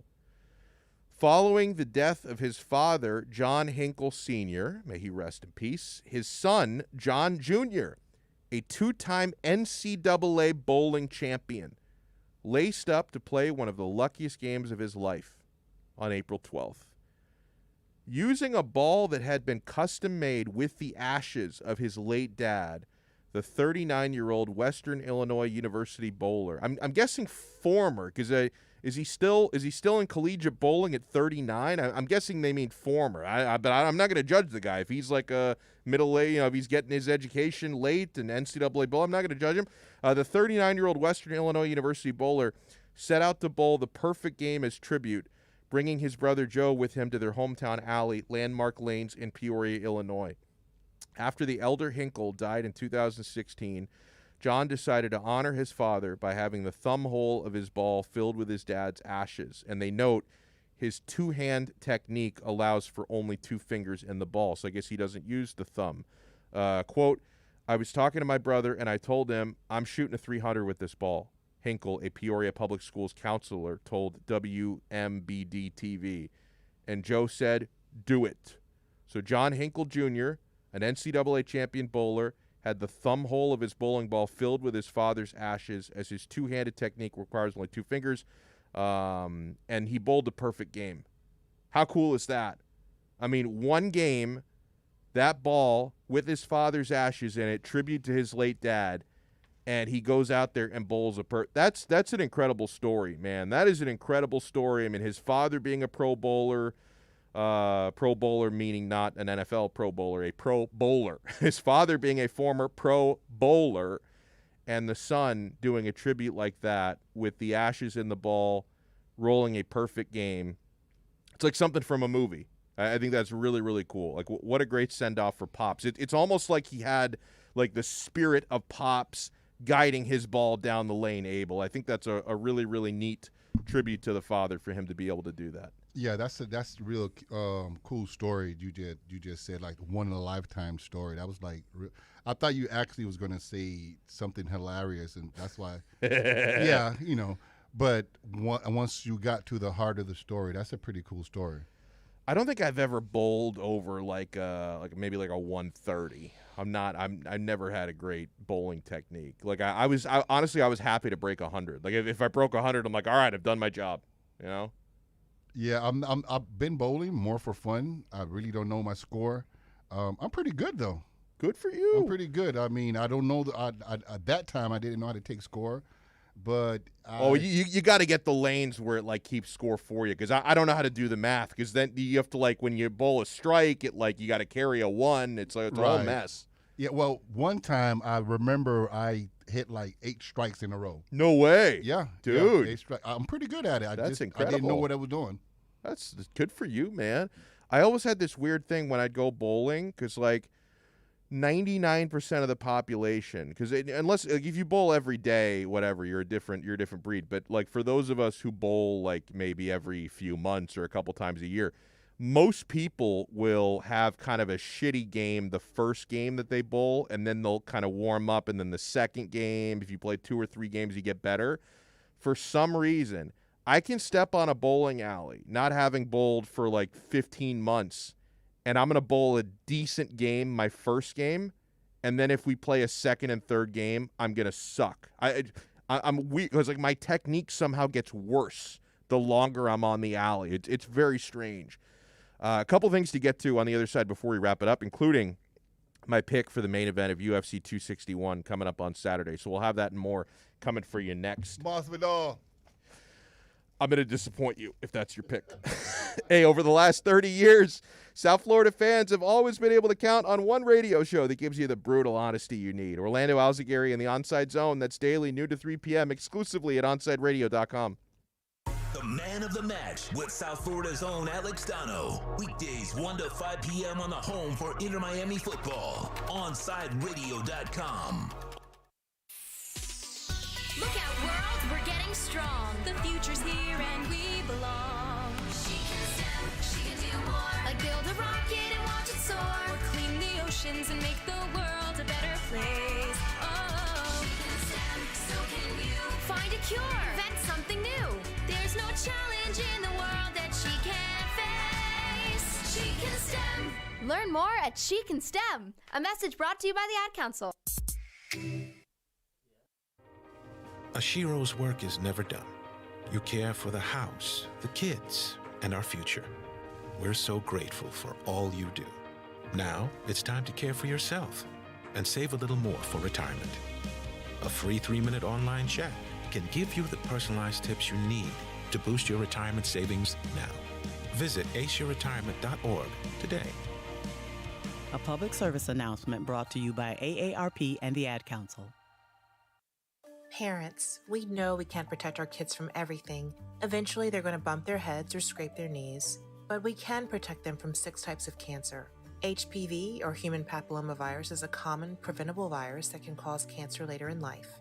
The HPV vaccine prevents human papillomavirus and all the cancers it can cause. The American Cancer Society recommends getting your sons and daughters the HPV vaccine starting at age 9 to protect them later in life.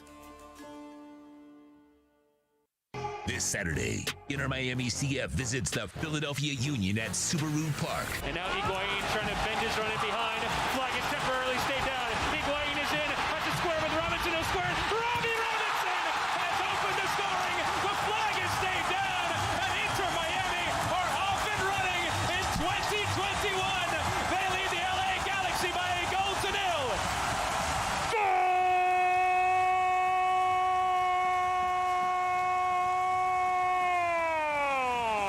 Join OnsideRadio.com as we broadcast live from Dangerous Minds Brewing Company in Pompano. Our pregame broadcast watch party starts at 7 p.m. Game time is 8 p.m. Listen to all the games by going to our website at OnsideRadio.com and download any of our apps. Follow Inter Miami CF all year long on your home for football. OnsideRadio.com. Join the Inter Miami family in 2021 by becoming a 2021 season ticket member. Enjoy enhanced access benefits and pricing not available to general fans. Visit intermiamicf.com/tickets for more information. You're listening to OnsideRadio.com. Catch up anytime by downloading the MyTuner Radio app. OnsideRadio.com, South Florida's true hometown station.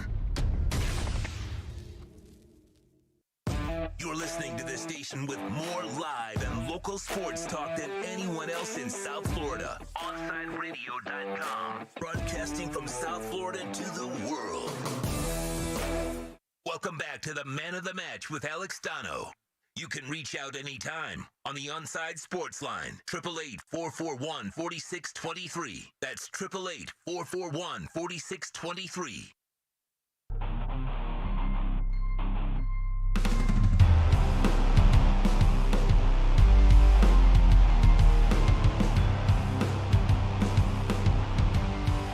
Here on Man of the Match on Onside Radio. Huge thanks to everyone who's joined us. We had Frank Crivello on this hour. Last hour, we had Omar Kelly. We had Dre Cordero talking some Inter Miami. We had our bets from Lee Sterling back in the 3 o'clock hour. Remember, guys, if you miss any of these interviews, any of these segments, we have a lot of fun every single day, man. If you can't listen to the entire show start to finish live, totally understand that. Right? Everyone's time is different, right? Some people may have jobs where you work weird hours, you're free from 3 to 6 every day, or maybe when you're at work you're able to listen and watch, which is awesome. For those of you who miss a lot of these shows, you can check out the podcast replays. Go to Apple Podcasts, go to Spotify, search my name, Alex Donno, or search for Onside Radio. You'll find the replays of the shows there, and you can download, subscribe, all that good stuff. UFC 261 tomorrow night. Main event, very interesting for South Florida fans because, both of the fighters, reside in South Florida, train here. Masvidal. I know where Abel's, and I like Masvidal. I'd like to see him win. I hope this rematch between Usman and Masvidal is more exciting than the first fight. Kamaru Usman completely controlled the first fight last year, primarily against the fence. He's an awesome wrestler, among the best pound-for-pound fighters in the world. His wrestling is immense, okay? I think the difference in this rematch, if Masvidal is going to make it more competitive and potentially win this fight, the difference has got to come from Masvidal because he took the first fight on short notice. So his cardio and his explosiveness were not up to his usual standards for the last fight. So for Jorge Masvidal, he is not going to win this fight on the scorecards, okay? He's not going to win a 5-round decision against Kamaru Usman. He's not going to win this fight by out-muscling Kamaru, who is an excellent wrestler. Again, he's going to be able to clinch him against the fence, probably take him down. For Masvidal to win this fight, he's going to have to knock him out. He's going to have to knock him out. So he's going to have to put his knees, his kicks, his punches to work. And Usman has he was actually hurt for the first time in his career. His last fight against Gilbert Burns actually got caught. He was able to quickly recover and take back control of the fight. So it's like you remember when Rocky Balboa hurt Ivan Drago for the first time, and then you realize, like Apollo Creed tells him in his corner, he's human. He's a man. He's a man. You hurt him. And then that's when Rocky realized this guy's not a machine. He's a human being. We kind of learned that about Kamaru Usman because Kamaru Usman had been, for his whole career, just cruise control, beating up people, out-muscling people. I'd never seen him hurt until Gilbert Burns caught him. So at least we know now that it is possible to hurt Kamaru Usman. Burns couldn't finish the job. We will see if Masvidal can. Well, wait a minute. Time out, Donald. Yeah. I have to defend Mr. 305 over here right quick. Go for it. First of all, he did take the fight in short notice, like you said. But he also had a tremendous weight loss when he took that fight. Yeah. And on top of that, he still gave Usman a hellified fight with a short notice, no win, and all a tremendous 5 rounds. light. Couldn't finish him. Yep. But he finished the fight and looked good doing it. You're right. He took more control. Usman took more control of the fight. But what I'm looking at is a better preparation. The weight is different. You have better stamina. You have a better trainer. And the desire is there. Just like you said, he fought him, and he almost hurt him to the point he almost could have won. So he realized that, hey, this guy is human. So now he's going to show him that he is human. Now, can you let me know who has he been fighting that actually is even warranted a threat? Well, I mean, he fought Masvidal before. Besides Masvidal, who has he fought that you can consider Colby as a Covington threat? gave him a good fight, man. And Colby Covington almost hurt him. He beat the hell out of Tyron Woodley, although he's washed up now. He's washed up, man. He's going through a lot of emotional stuff and drug stuff. Gilbert Burns is a tough dude. Again, you're picking at straws. You're picking at straws. He has not fought anybody that you can consider a threat. He hasn't beaten a Diaz brother, and Masvidal has. Exactly, and Masvidal has beat the hell out of him too. I know. I hated that. I love the Diaz brothers. Those are my guys. But Masvidal, even though he lost, it could have turned around for him in any of those 5 rounds because he wasn't in hellified trouble. He wasn't hurt. He wasn't like dazed or to that point. He was just out of shape, no strength. That's right. Yeah. Masvidal, 305, represent, baby. Listen, you're trying to talk me into it. There's a reason why Usman is a 4-1 favorite. There's a reason why. You know what? I'll tell you what, Mr. Donno, since it's kind of thirsty here in South Florida, right? Oh, you want to bet a beer? No. Yeah. We're on live radio. We do not do no gambling here. But it's beer. We're talking beer. Or we're talking about beverages. We're not talking cash. An adult drink. Yeah, I like that. Drink. Yeah, I you know can what? definitely do that. Let's do it. We'll put a beer on it. There you go. What's your favorite? I like a Tropical Bay IPA from Biscayne Brewing Company. Tropical Bay IPA. Tropical Bay IPA. It's a Miami special. I'll tell you what. Since I've never drunk a Tropical Bay IPA, we'll drink one together. Yes, because you're definitely going to lose. So yes, I will be drinking one. I love it. Huge thanks to Abel. Did an incredible job, and Tito, of course, as well. I'll talk to you guys tomorrow. Don't forget, Dangerous Minds Brewing Company, Inter Miami CF. We'll talk to you tomorrow here on Onside Radio.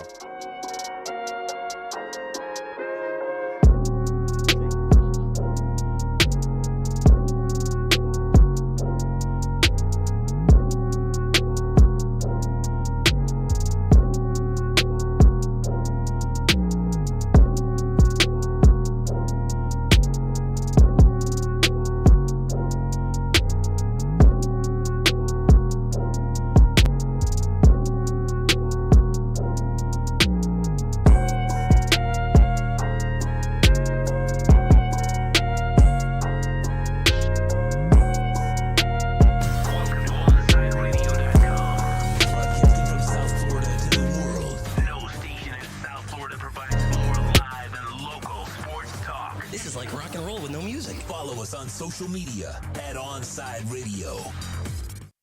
ADHD. It's the child who can't pay attention or sit still in school, right? The answer may be yes. Attention Deficit Hyperactivity Disorder, or ADHD, can be complicated and it can last a lifetime. Living with a condition can sometimes be a challenge. It may take years to accept a formal diagnosis, and it's not always easy to find the right treatment plan. Did you know that up to 75% of children and adolescents with ADHD have at least one additional mental health condition that also requires a comprehensive approach to treatment? ADHD guidelines were recently updated to reflect the need to screen for associated disorders. Be sure to talk with your child's doctor about proper screening and visit moretoadhd.com for additional information. That's moretoadhd.com. This message has been brought to you in partnership with ADA, ACO, and CHAD. These are unprecedented times, challenging how the YMCA works to strengthen community as we have for nearly 170 years. But we've always found ways to help people and communities in times of crisis. Right now, Ys across the country are providing emergency childcare, shelter, food programs, and outreach to seniors. But we can't do it alone. Whether you're connected to the Y or have a fond Y memory, we need you to stay with us. Reach out to your local Y today and stay with us for a better us. Hello, Inter Miami CF fans! Download the Drink AR app and play inside a first-of-its-kind virtual soccer stadium, hosted by Bodega Trevento and Inter Miami CF, and celebrate your passion for soccer from the comfort of your own home. Find the download links on our Instagram account at Treventus and get our wines delivered straight to your home with a discount for all Inter Miami CF fans. Discover Trevento, a shared passion. This Saturday, Inter Miami CF visits the Philadelphia Union at Subaru Park. And now Higuain trying to bend his run in behind. Flag is temporarily stayed down. Higuain is in. At the square with Robinson. No square. Robbie Robinson has opened the scoring. The flag is stayed down. And Inter Miami are off and running in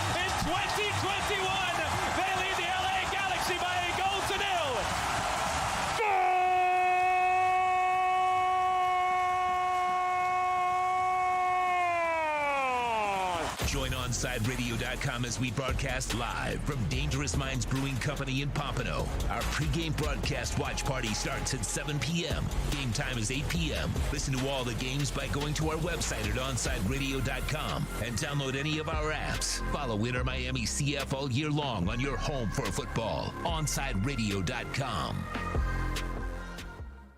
Now that it's springtime, it's only getting hotter here in South Florida. Make sure your AC in your home or business is running smoothly by investing in a preventative maintenance plan from M&S Air Conditioning. And M&S is a Mitsubishi Diamond Elite contractor. When you purchase a new Mitsubishi electric mini split system, you'll get a 12-year warranty. Or install a high-efficiency polarized air filter in your AC unit that captures and destroys biological contaminants to improve air quality. M&S Air Conditioning have been providing prompt, honest, and reliable service for over 30 years. Schedule service or call to get more info on our preventative maintenance plans. Call 954-421-3680 or visit ac-florida.com.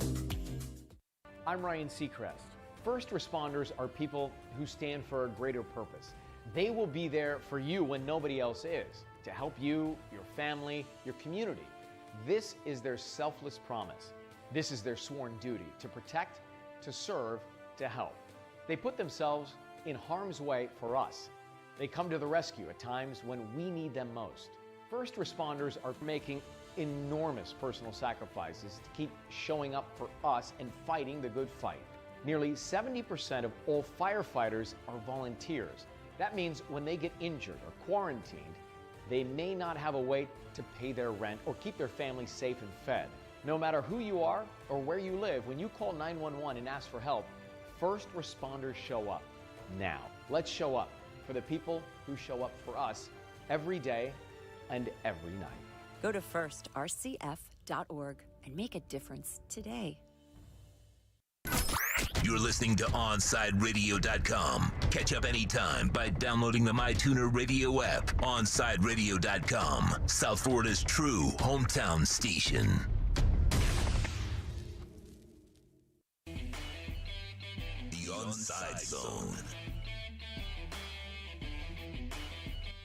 I don't care how you win a championship, dude. You can draft it, you can buy it, you can trade for it.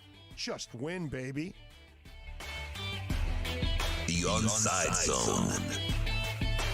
You're not Aladdin rubbing the lamp and then Will Smith comes out and you ask him, hey, fix our dolphin problems.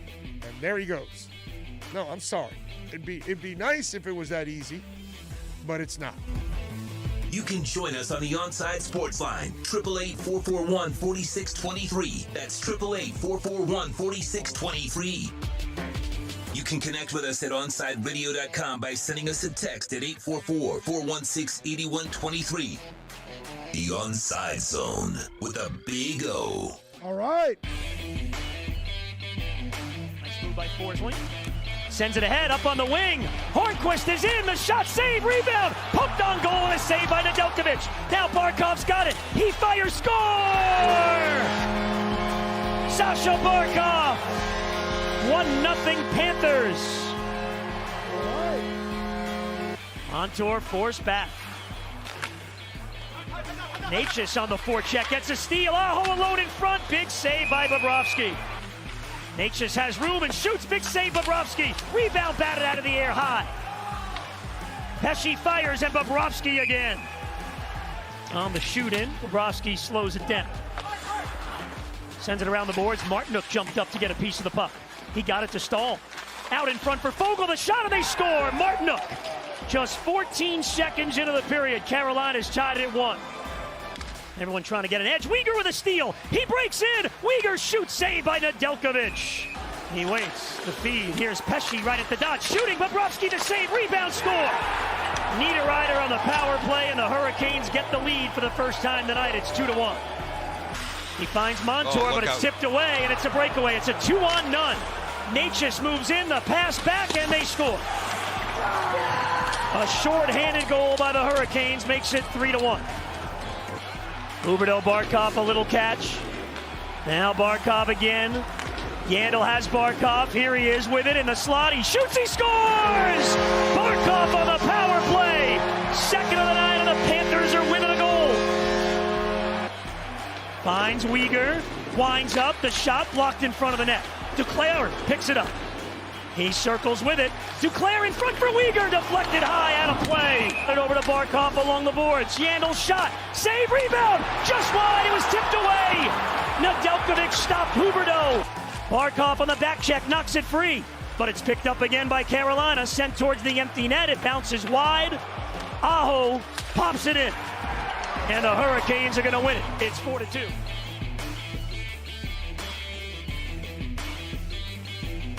All righty. That was disappointing last night as the Hurricanes defeated the Panthers 4-2, and it drops Florida to 1-6 against Carolina. And listen, frustrating is what it was. And I was telling you guys this, that I thought Florida had to beat Carolina 2 times. Now you're not going to do it. Now the best you can do is split these 2 games. And I'm sorry, that's just not enough. Just not enough. You know, we always have a roundtable question every day here on the show, and we'll start off today on the show with the roundtable question because it goes with what I'm about to talk about. After watching the Carolina Hurricanes get the best of the Panthers once again, how confident can you realistically be that they can beat the Hurricanes in a postseason series? 0. I have no confidence whatsoever, and yesterday proved it. And so now I'm praying, because the weird thing is they got a shot against Tampa. The Stanley Cup champions, you know, the team that's been like a monster team for many years now in this league, one of the better franchises in this league. Carolina's got their number. Carolina owns the Panthers. Owns them, okay? Carolina pulls up to the Panthers and says, "You're my bitch." Okay?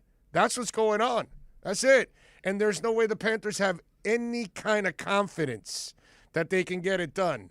And I don't have the kind of confidence that Bobrovsky can get it done because, see, we're into year 2 of Bobrovsky. Okay? And 2 years in, he hasn't shown me anything like what they're paying him to do. So now that you're 2 years in, what, am I supposed to all of a sudden wait for the moment that hasn't happened in 2 years? Am I waiting for the Bobrovsky that shut down Tampa Bay 3 years ago? No. I mean, I'm just not going to do that to myself. Listen, you want to be a blind-ass fan? Once in a while, it's going to happen. You're going to hit it. And that's fine with me. But I have 0 confidence.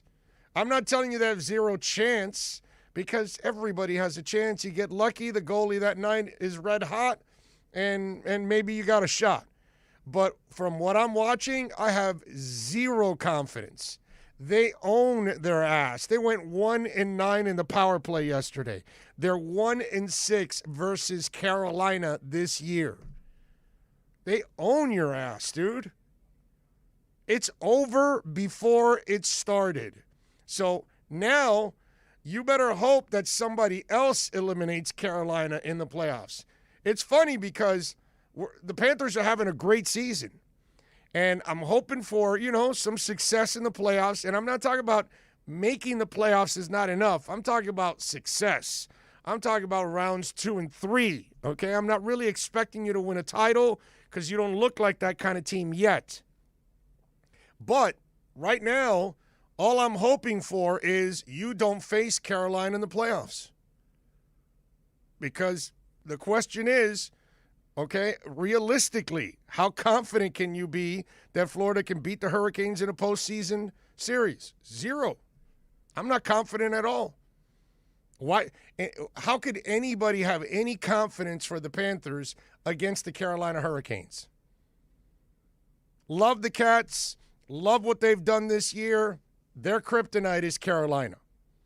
That is so obvious, it's not even funny. And I don't want to hear what if that, forget about that. If I had wheels, I'd be a bicycle. If my grandmother had a sack, she'd be my grandfather. Yes, we can play the if game forever. If game is for losers. So what I watched last night, that's why I told you that I needed to see them beat them twice. because you've been dogged by them the whole year. You've made all your changes. So I need to see you're a different team with the changes against Carolina. Were you? No, you're not. And splitting 2 of the games, so then you end up, 2-6 on the year against them? What, is that supposed to lift me up? Is that supposed to make me feel confident? No.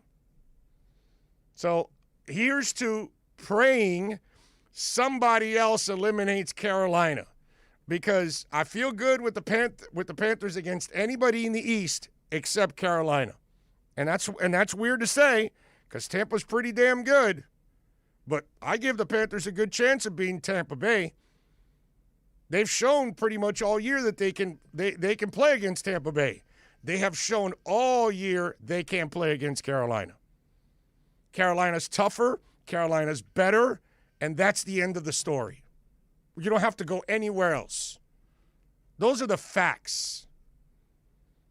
Okay? They own the Panthers. And it doesn't matter what happens on Saturday. Unless the Canes lose about 5 of their players, their most important players, to season-ending injuries. That's the only way it changes the equation. Florida can beat Carolina on Saturday by 10 goals, and it doesn't mean shit. Okay? That was the deflating part about last night, watching that game. I walked away from it going, it's over.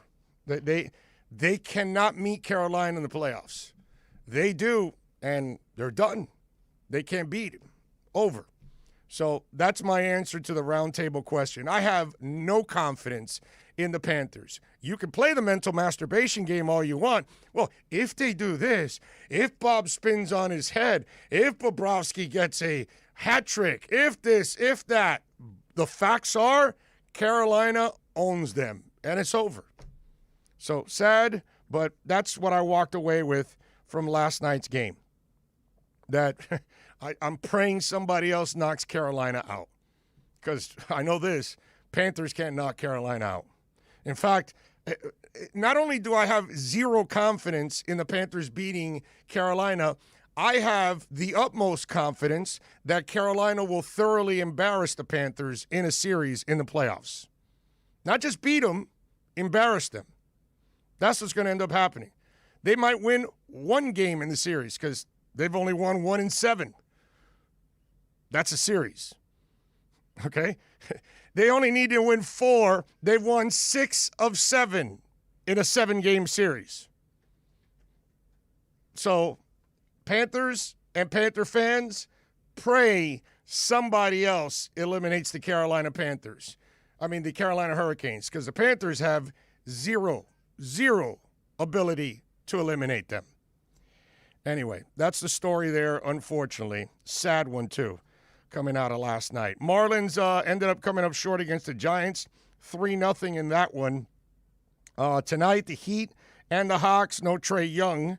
He's going to miss a few games with that ankle injury. That's good news. But Miami better start getting some victories here, too, because they're going to end up in a play-in game. And, you know, I mean, I don't really expect this team to have much of a trip through the playoffs anyways, as it is. They'll be fortunate to get to the second round, and that's probably their ceiling, if anything else. You know, Jimmy can try to tell you all you want, but the season says who you are and who you've been all year long. I don't think it's going to change. There's no bubble. There's nothing playing with the players' minds anymore. They're traveling. They're home now. They're in their own beds at times. They've got the regular type of creature comforts that you normally have outside of packed arenas. That's the only thing that's left. So it is what it is. We'll watch it tonight. No Trae Young. Hopefully the boys will be able to get it done. 888-441-4623 if you want to get in on the program. That's the phone lines, 888-441-4623. The text line, 844-416-8123. That's 844-416-8123 if you want to get in on the program. Remember, you can reach out to us on Twitter at Big O Show and on YouTube, as always. The YouTube crowd is in. Give us a thumbs up. Smash that like button, folks. All right, and give us a little love there on the YouTube. Matt Walker is in the house. He was first. Cody Douglas is in. Ray says, howdy, everybody. We made it, and with the 6th pick in the NFL draft, the Miami Dolphins select Kyle Pitts. Let's see. Tony Zagala says only 6 days until the only live draft party in South Florida, while other local radio stations have online draft parties. The Quack AM. And, of course, we will do it right, and they will do it wrong. But then again, we are a real sports station, and they're a fraudulent company led by some national crap, and they're just so deep into the red, they'll be filing for bankruptcy in a couple months. Let's see. GP Trap is in. Thank you. Bromar Smelly is in. And GP is right. Hit that like button. Ian from Brooklyn, giddy up. Herman Cueva, he's in. He says he's Miami bound. Rosendo Marco, good afternoon, Orlando and Onside Radio family. Hope everybody is doing good. One more week until the NFL draft. Matthew Cheveres is in the house. David Akers is in. Troy Ortiz. Rosendo also says, Big O, remember the NHL playoffs is not a one-game elimination playoff. It's a series, so relax. I just told you they've lost 6 of 7. What's there to relax, bro? They've lost 6 of 7. I will repeat. They've lost 6 of 7. Okay. Let's see. What's one game doesn't matter? 6 of 7. John Rouse. 6 of 7. Okay? He says, they have proven they are not as good as Carolina. That's it. 6 of 7. So the playoffs is a different monster. Yeah, and what are you expecting? What, all of it? Oh, I'm sorry. I forgot. We're expecting that. Oh, I see what you guys are doing. The Panthers are playing possum. Oh, I didn't know that. Tito, why didn't you tell me that, dude? That the Panthers are playing possum. They're letting Carolina win. It's been all I a ploy. see now. All a ploy. Okay, now I see it. Okay, now I get it. I get it. It's the scene in the horror movie where you stab the guy and then you just walk away because you thought you killed him. Did you kill him? Do they ever kill him? No, right? They all get up for another kill. And then you got to shoot him 86 times or stab him 102 times or slice his head off because you should have done it the first time. Because we're all screaming in the theater, he's not dead. So the Panthers aren't dead. They're acting like they're just roadkill. They're allowing the Panthers to beat them 6 out of 7. I got you now. So the real Panthers, so the real Slim Shady, please stand up. I got you. Now I know what we're doing. Okay. Now you guys straightened me out on that one. I didn't know. I'm not very sharp, remember, so I appreciate you guys helping me out on that one. Lisa Rose is in the house. Gus 1388. Let's take a break. We're going to get Dave Hyde on the other side. Don't forget, buy the dip. Back with more right here on OnSideRadio.com. We'll be right back to the big. Hey, it's Big O for EJD Construction, your custom home builder, additions and home remodeling. Our lives have changed. We're making our homes more of an oasis. Call the right place. Call the right people. Eric at EJD Construction for over 16 years. A-rated member of Angie's List in the Better Business Bureau. 305-433-4843. That's 305-433-4843 for EJDConstruction.com. Every 2 minutes, a woman in the U.S. is diagnosed with breast cancer. And in that split-second moment in time, her life changes forever. The toll of breast cancer is great. The need to support those who are battling the disease today is even greater. And that's why when others look away, Susan G. Komen leans in. We're fighting alongside patients because we know one moment can change a lifetime. Fighting breast cancer takes funding for research to discover the next new treatment, providing access to quality and affordable health care, and people willing to take action by raising funds and raising their voice to advocate for others. United by hope, we can end breast cancer. Join our fight. Save lives. WLESPN Sports Radio, where you can catch our draft party. Virtual draft party. But why when Onside Radio is doing it live with real people and real food and real beer? Because AM radio is over and our management is stupid. South Florida's choice for sports talk. OnSideRadio.com.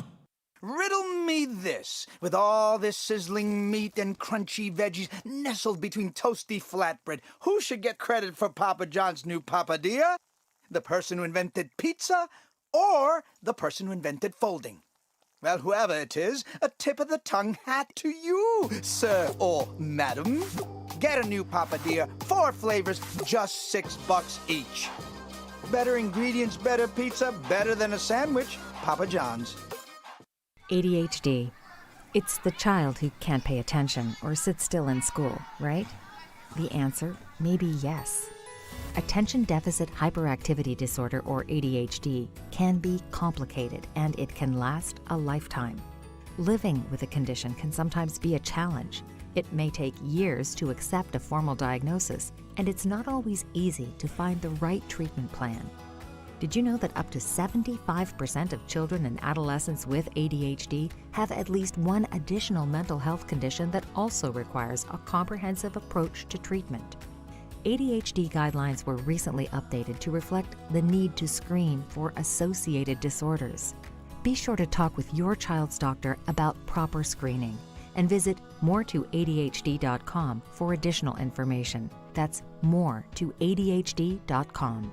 This message has been brought to you in partnership with ADA, ACO, and CHAD. On the battlefield, there's a saying America's military men and women live by. Never leave a fallen warrior behind, ever. Off the battlefield, Wounded Warrior Project operates with the same goal. Wounded Warrior Project was created to help our men and women returning home with the scars of war, whether those scars are physical or mental. Wounded Warrior Project. We never leave a fallen warrior behind.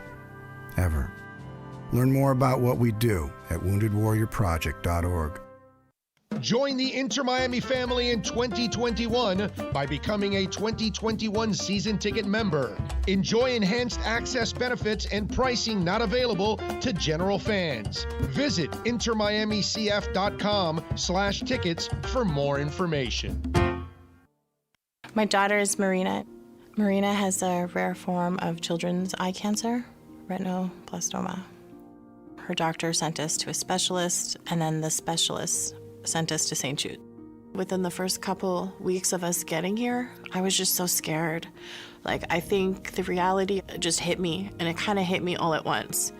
I had started to cry, and her doctor came in, Dr. Brennan came in, and just didn't even say anything, sat down beside me, and hugged me and held me while I was literally sobbing.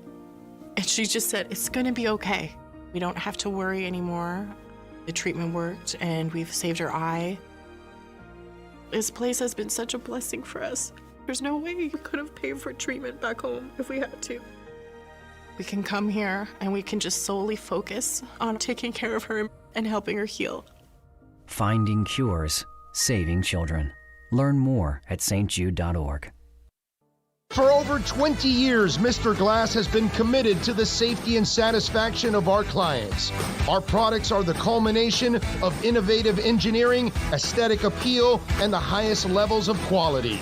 Through our legacy, Mr. Glass strives to impart the true meaning of quality, service, and sustainability to new generations. Reputation, experience, and trust is why clients choose Mr. Glass. Live the future now. Locate a dealer near you today. You're listening to OnsideRadio.com. Catch up anytime by downloading the MyTuner Radio app. OnsideRadio.com, South Florida's true hometown station. On the battlefield, there's a saying America's military men and women live by.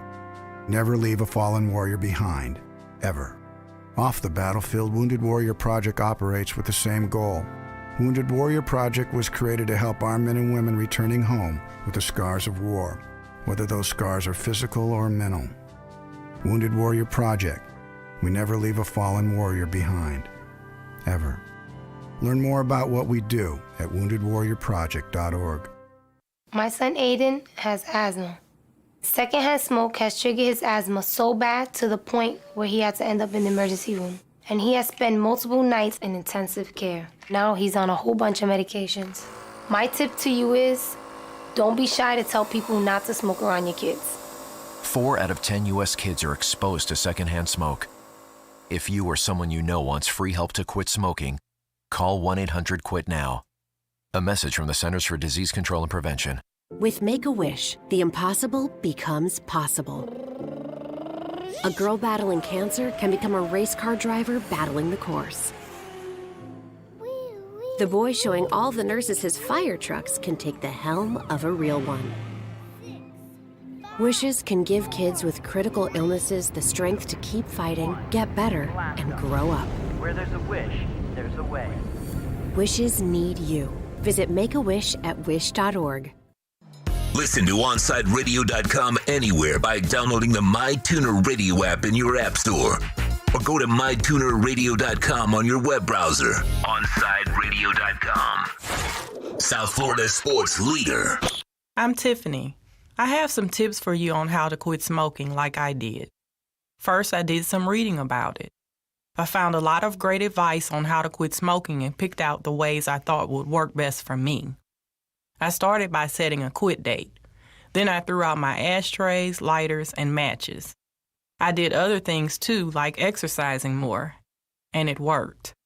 But I'd still get cravings, especially on long car rides. To help me with that, I put a picture of my mother in my car.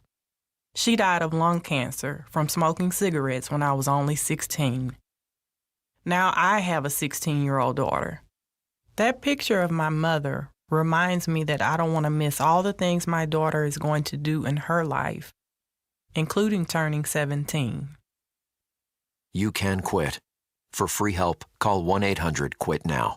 A message from the U.S. Department of Health and Human Services and CDC. The fighting spirit of the Marine Corps is born of battles won. Battles won within, over enemies of fear, enemies of doubt. It's who we are. It's what we do. It's a promise made to you for more than 2 centuries. A promise of the Marines. Join the Inter Miami family in 2021 by becoming a 2021 season ticket member. Enjoy enhanced access benefits and pricing not available to general fans. Visit intermiamicf.com/tickets for more information.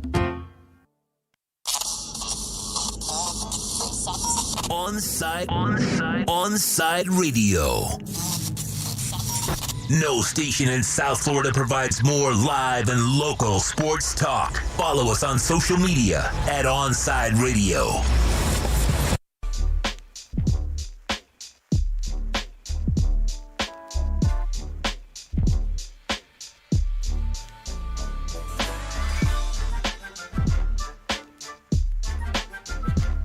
All righty, welcome back.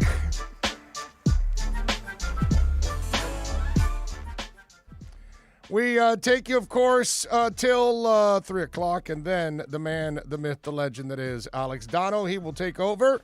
He will carry you till 6, so no reason to touch that dial, because really the only place you can get true sports talk here is on, of course, Onside Radio, starting off every morning at 8 a.m. all the way through 6 p.m.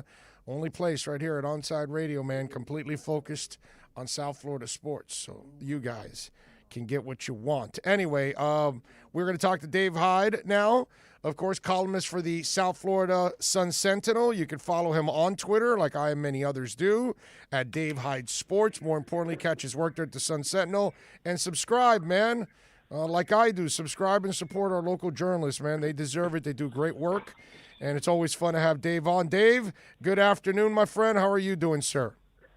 Morning, Big O. I need to bring over a cup of coffee with your newspaper one of these days, you know? Please. We should do that for all subscribers. Yeah, I wish, because, man, I haven't grabbed a paper in years now. It's been, because it's all online now. That's it, you know? It's well, you know, and you're reading. That's the most important thing. Yeah, I definitely am. But, you know, I actually miss holding the paper. I actually miss that. But, again, I'm old. Young people don't know that. You know, they don't care about that kind of stuff. You know, they don't appreciate. I'm older. Yeah, we see. They don't even appreciate the remote, because we had to get our asses up to change from 4 to 6 to 7 to 10.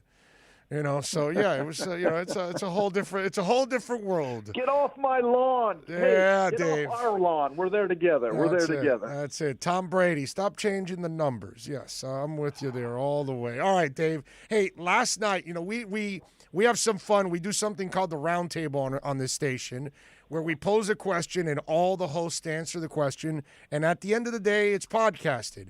So today, the question that was posed was, looking at Carolina getting the best of the Panthers once again, what kind of confidence can you have that the Panthers can beat Carolina in the playoffs? And after last night, Dave, I'm hoping somebody else eliminates the Panthers, the Hurricanes in the playoffs, because, man, I just walked away with it going, they don't have a shot in a series against these guys. They're going to need Beezer. They're going to have to bring back Beezer to spin on his head. Just talking about the old man on the lawn again. You know, they really own the Panthers, man. It was rough last night. Yeah. It's like you would rather play Tampa Bay. Yes. I mean, defending champs with all those, guys who they're going to pick it up another level in the playoffs, but at least they've had success against Tampa Bay and Carolina.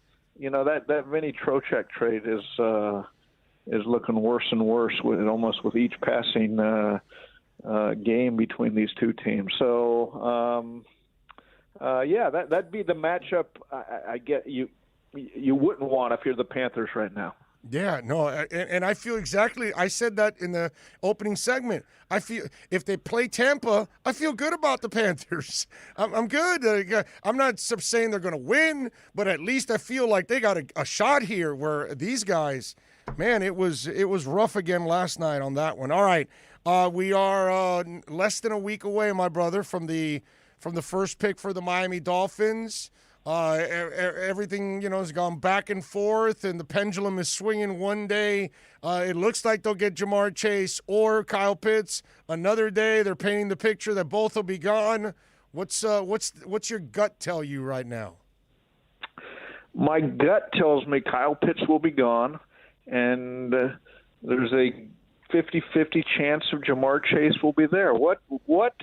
It's almost... It's interesting what's going on in the NFL right now, in that Russell Wilson and Aaron Rodgers, guys they've won Super Bowls, they've multiple 8, 9-time Pro Bowl winners, want more say in their offense and they can't get it. And yet, if Cincinnati takes Jamar Chase, what they're saying is we're going to give Joe Burrow the guy he liked at LSU, rather than what they probably should do is get someone to protect Burrow. I mean, let's face it, that line was a disaster last year, and between the line and the play calling, had one of the, rising stars in the NFL get hurt, or hopefully rising stars, if you're the league, get hurt. So, the traditionally smart pick for Cincinnati would be take take an offensive tackle, considering, there's one, maybe two highly rated tackles.